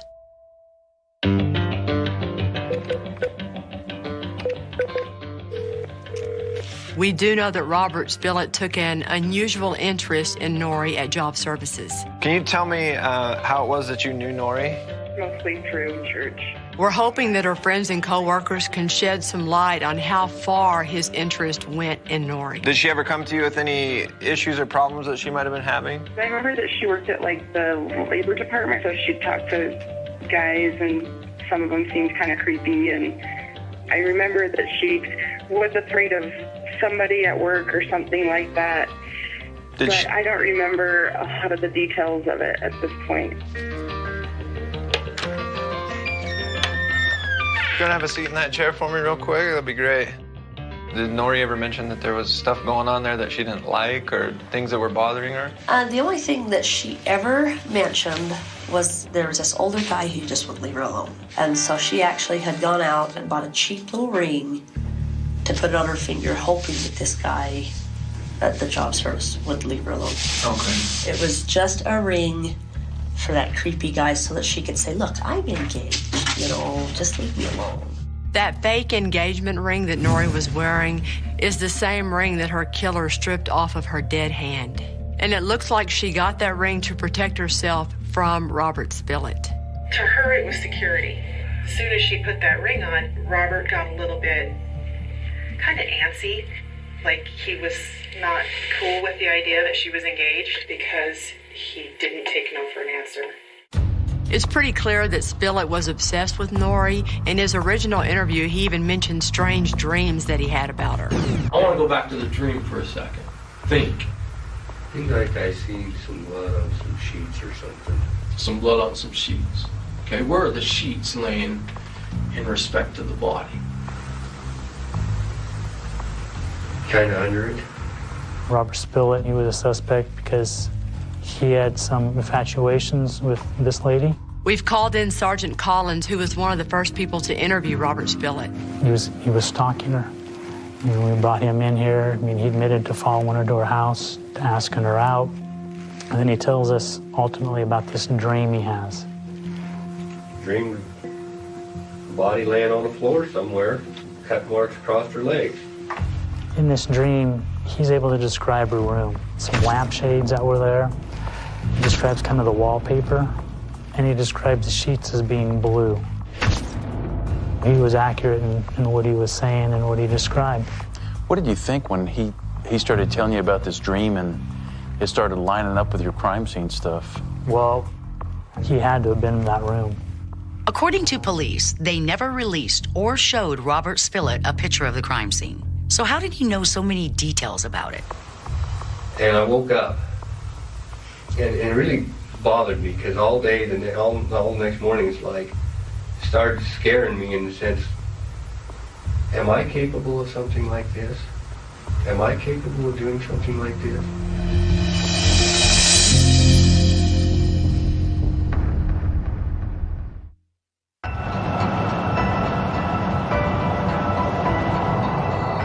Now, Spillett has no idea we're coming, right? No one's reached out to him. That ought to be interesting. With his obsession with Norrie, deviant criminal past, accurate visions of the crime scene, and that removal of the ring Norrie had bought to avoid him, there is a lot of circumstantial evidence pointing toward Robert Spillett. It's time to talk to him. How are you? Sick to my stomach and very miserable. Oh, are you? Would you mind if we talk for just a minute? Well, where the hell are you from? I'm from the Pocatello Police Department. You could tell Spillett knows exactly what this is about right away. I thought we were friends. I thought, she was out to help me get a job. And then after I had to confide in her that I was a sex offender, then I didn't want to see anybody else in the damn place because I only wanted to have to tell one person. The thought of like stalking, as they call it. That's what they call it, yeah. Never crossed my mind. But how often were you going to job services? Every day. Every day. And you asked her to lunch every day? I don't think I asked her to lunch. I told her, hey, come over some night, I'll fix you dinner. The only time I ever saw her was at the office, period. And I'm sick of this. I don't know why I keep getting hassled. I think you can understand after you told them about the dream. What did you expect after that? And that come after the damn story come out in the paper. The dream did? Yes. Did you know about her ring? Yeah, I knew about her ring. Did she tell you what it was for? She said she had a boyfriend. Did you ask her if you could fix her lunch after that? I offered to fix her lunch all the time. Robert's a tricky guy to interrogate. He admits to all his activity, but seems surprised that others thought it was suspicious. Just bizarre.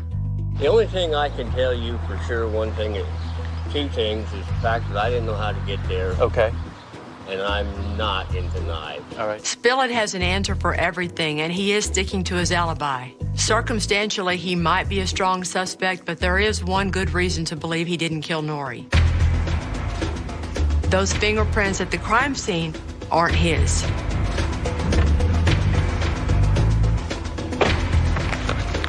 We need to learn more about those fingerprints to see if they can tell us a story about exactly how Brad Comfort came in contact with that door. Hey, I'm Abby. Gary. Hey, Gary, nice to meet you. We also need to discuss what that recovered window turned up. Walk us through what you did and what you found out. There was a window that the investigator showed me that had been cut. There had been a mark smudged down through the window. And a DNA profile was developed from the smudge, the possible print on that window. And the name that I have is Bradley Scott Comfort. Brad Comfort's DNA on the window is significant, but the DNA is on the outside of the house, and he is a thief. It's possible that he just considered burglarizing her house at some point, and that's why the DNA is there. We need something more to put him inside the house and prove he killed her. This is the door that leaves the porch. It swings outward. There were prints here that were lifted. One of them is identified to the left index finger, and then on the edge of this door, one of these prints was identified to the right middle finger. Would have been placed if someone was walking out and pushed the door like this with their hand to open it. You know what? I wish you could show me that, because I'm still thinking like a defense lawyer here. Do you know how many reasons I could come up with as a defense lawyer to justify why my prints are on a door? The left hand would have been touching the door going out. The right hand would have been in this fashion. A door that's a back door to a backyard? Who cares if a fingerprint is on a back door to a house? That doesn't mean you ever broke the plane of the house. If the door is ajar and I'm talking to somebody or waiting, as I wait to go in, Why would you do that? I'm not saying you would. I'm just thinking of all possibilities. Yeah. It's nice that it puts Brad Comfort at the house. Thank you so much. Thank you. Does it make him anything more than at the house once upon a time? Does it make him the killer? Nope. It's still a good lead. I know you don't like it, but it's still a good lead. It's all outside. He crawled through a window to get to that area. But both of those prints should be bloody.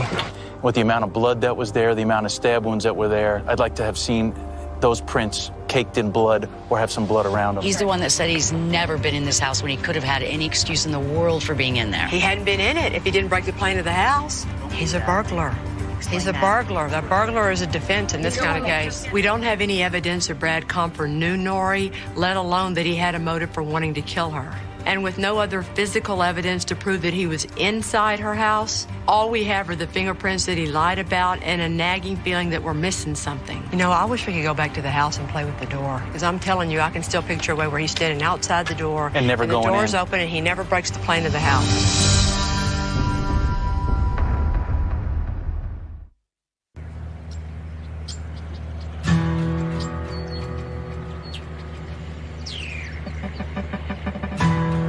What we need to do here, guys, is we don't know yet if we can put him in the house, so we want to try and show with these prints today that they force him to be inside the plane of the house. We're headed back to the crime scene to try to figure out once and for all if Brad Comfort's fingerprints actually prove he was inside the house. Kelly, I also invited Lieutenant Cliff Kelly, and he was one of the original investigators on the case and had been out to Norrie's house. Okay, if you don't mind, mark your fingerprints with ink and put the right finger in the right spot in the right direction so we can talk about it once and for all the right way. From that diagram, we know that it's going to be this left ring finger. The other print that we had that was of A+ quality was up here and was the right middle finger. There were two latent prints found that matched Brad Comfort. The first was on the inside face of the door and came from Brad Comfort's left ring finger in the 7 o'clock position. The second was on the edge of the door and came from Comfort's right middle finger oriented in the 3 o'clock position. So if you're 5'9", how do you stand here? Easy. You stand like this and hold the door. You hold the door open while you're talking. No. If you're 5'9", your hand would be contorted. Right, contorted and up. Doesn't that make much more sense that he would be coming out of this door? And then hanging on to the door so he can peek to see if anybody's there. But most importantly, this fingerprint up here is not this way, it's this way. With that orientation, that goes perfectly with that door as he's walking out. Everybody seems pretty convinced that the fingerprints indicate that Brad Comfort was leaving Norrie's house. But in the world of Norrie, circumstantially, we can't put Brad Comfort in her world. We can't put a motive on him. And simply having DNA on an exterior window and a fingerprint on an outside door does not get us there. Good afternoon, Lieutenant. How are you? Good. I heard you have a report ready. I do. We have 3 suspects on our board and are still not positive who killed Norrie. Our hope now is that DNA can tell us if one of them was inside of her house. It's a lot of work to build up to someone walking into that door and saying, sorry. The evidence was tested before, but with older tests. And there's constant new advancements in the technology. In fact, there's a brand new test called Y23. Hey. Good day. Hello. Which is way more effective in identifying low levels of male DNA. That's the test that Sorensen Lab used on Nori's evidence. So, on the comforter, we actually had 3 partial male profiles. Unfortunately, they just all became so small that it was inconclusive. Oh, man. Get your hopes up just to knock you down. I was going to say, thanks a lot, Yolanda. Okay, Nori's ring, the one that's pulled off. That's the one we want to know about. Okay, we got a full male profile and comes back to Brad Comfort. Damn! Yes! All right. On the ring! Oh, my God! On the ring! I never thought we'd be that lucky. That's good, man. On the fingernail scrapings, you guys, we did develop a male profile, and it is Brad Comfort. All right, man. It was like, oh, thank God. This takes away any and all doubt forever and ever on anybody's part, and this case is now solid and golden. Oh my God, that's fantastic. Now, sexual assault kit. Vaginally did fighting semen, and it comes back to Brad Comfort. Wow. So it was sexual. Remember we talked about that? That's rolling her over on that bed. He's a freaking monster. That is a monster there. My bet is that Brad Comfort somehow crossed paths with Nori at Job Services, became interested in her, followed her, and tampered with her porch light, sneaking in just a few days later to rape and kill her. This is definitely one of the best reports that you'll ever get. This tells a true story for you on what happened in there. He's just way sicker than we ever thought. Oh, yeah. Oh, yeah. With DNA evidence this overwhelming, we don't need to figure out his timeline or his motive. And now we can clear Tori Adamczyk and Robert Spillett. All right, Scott, so what are you thinking? I think we have to go arrest Mr. Brad Comfort. You wanna go now? Let's go now. Yeah.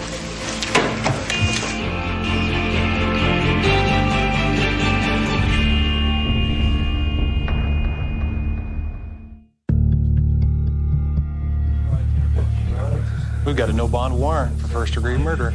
Scott and Matt conferred with the incredible prosecutors here in Pocatello and were able to get a warrant for Brad Comfort's arrest immediately. We're after Brad Comfort. Everyone here knows that. We got his tattoos listed if you guys need it. Everyone here has seen a picture of him. The plan is to try and bring Brad Comfort to the station peacefully. The target house, you're looking at the east. But he is a killer, and they have to be ready in case things go badly. It's time. Let's do it.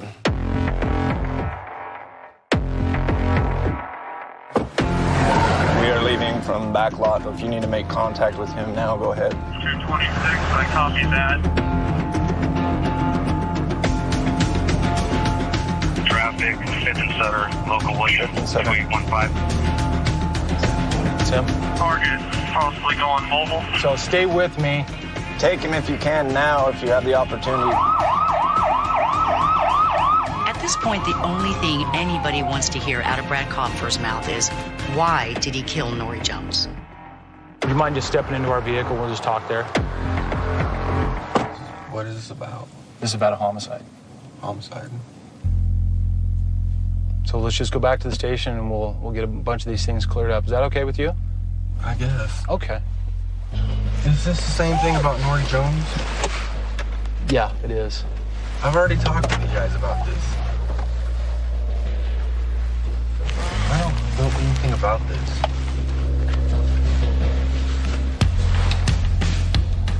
Well, it's a beautiful day. Sun's out, blue sky. It's a good day. It's a great day.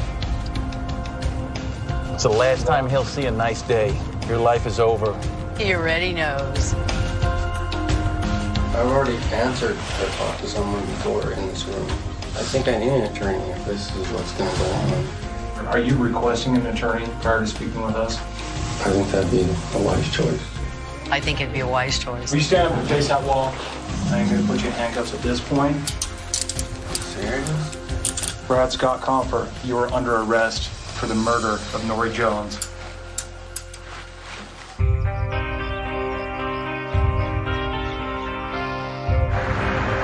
When we go talk to Rio, I think his mom and dad are going to be there too. And hopefully Scott and Matt can drive up to Nori's parents tomorrow and tell them face to face what they've been waiting to hear for 10 years. Yep. Nori was a wonderful girl. For that kind of a girl to be the one that's murdered is horrible. In the end, only someone as sick and depraved and evil as Brad Comfer would ever do it to someone, especially someone like Nori. Well, thank you so much for agreeing to meet with us. Thank you. Thank you. So what we want to tell you all about is this morning, the Pocatello Police Department, with the DA's involvement, issued an arrest warrant and arrested and now have in custody a man named Brad Comfer for the murder of Nori 10 years ago. You never heard of him, right? Never. Well, how he knew her is still a little unclear. I think that we would both agree it doesn't really matter how she met him. He's in jail, he's caught, and it's a wonderfully strong case. And has he lived here all this time? Yes, never for the left. whole 10 years. He never left, but you would not know him. It's amazing. I mean, glad to know that somebody will pay for what they did to her. And that's the most important thing. Right there. He's caught. Absolutely. I think it's wonderful when you can solve a case for a family to help them move on and get justice, but also to let an entire town know that they can feel safe again, that the police department never did give up, and the person who committed the most horrible crime in your town's history is now sitting behind bars. Thank you, guys. Thank you so much. Thank you. All right, guys. Nori's family was afraid to go through this process because they didn't want to be hurt again. And when they hear the news that the person who did this to Nori has been arrested, they can breathe a sigh of relief. It won't bring Nori back, but at least they can know that finally the person who did this to their baby has been caught.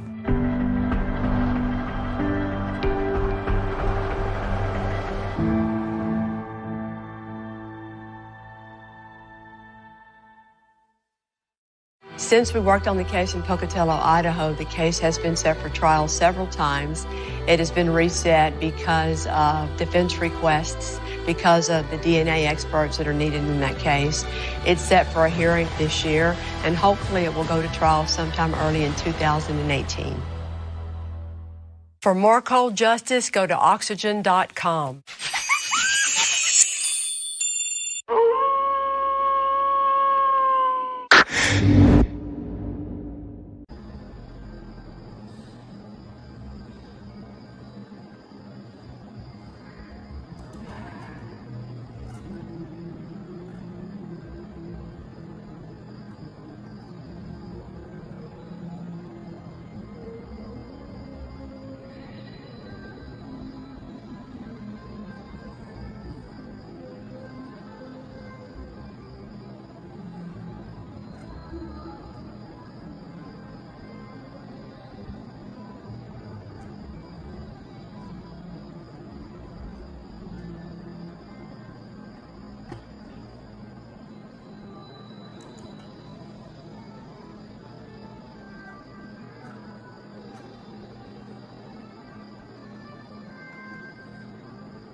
He was a runner.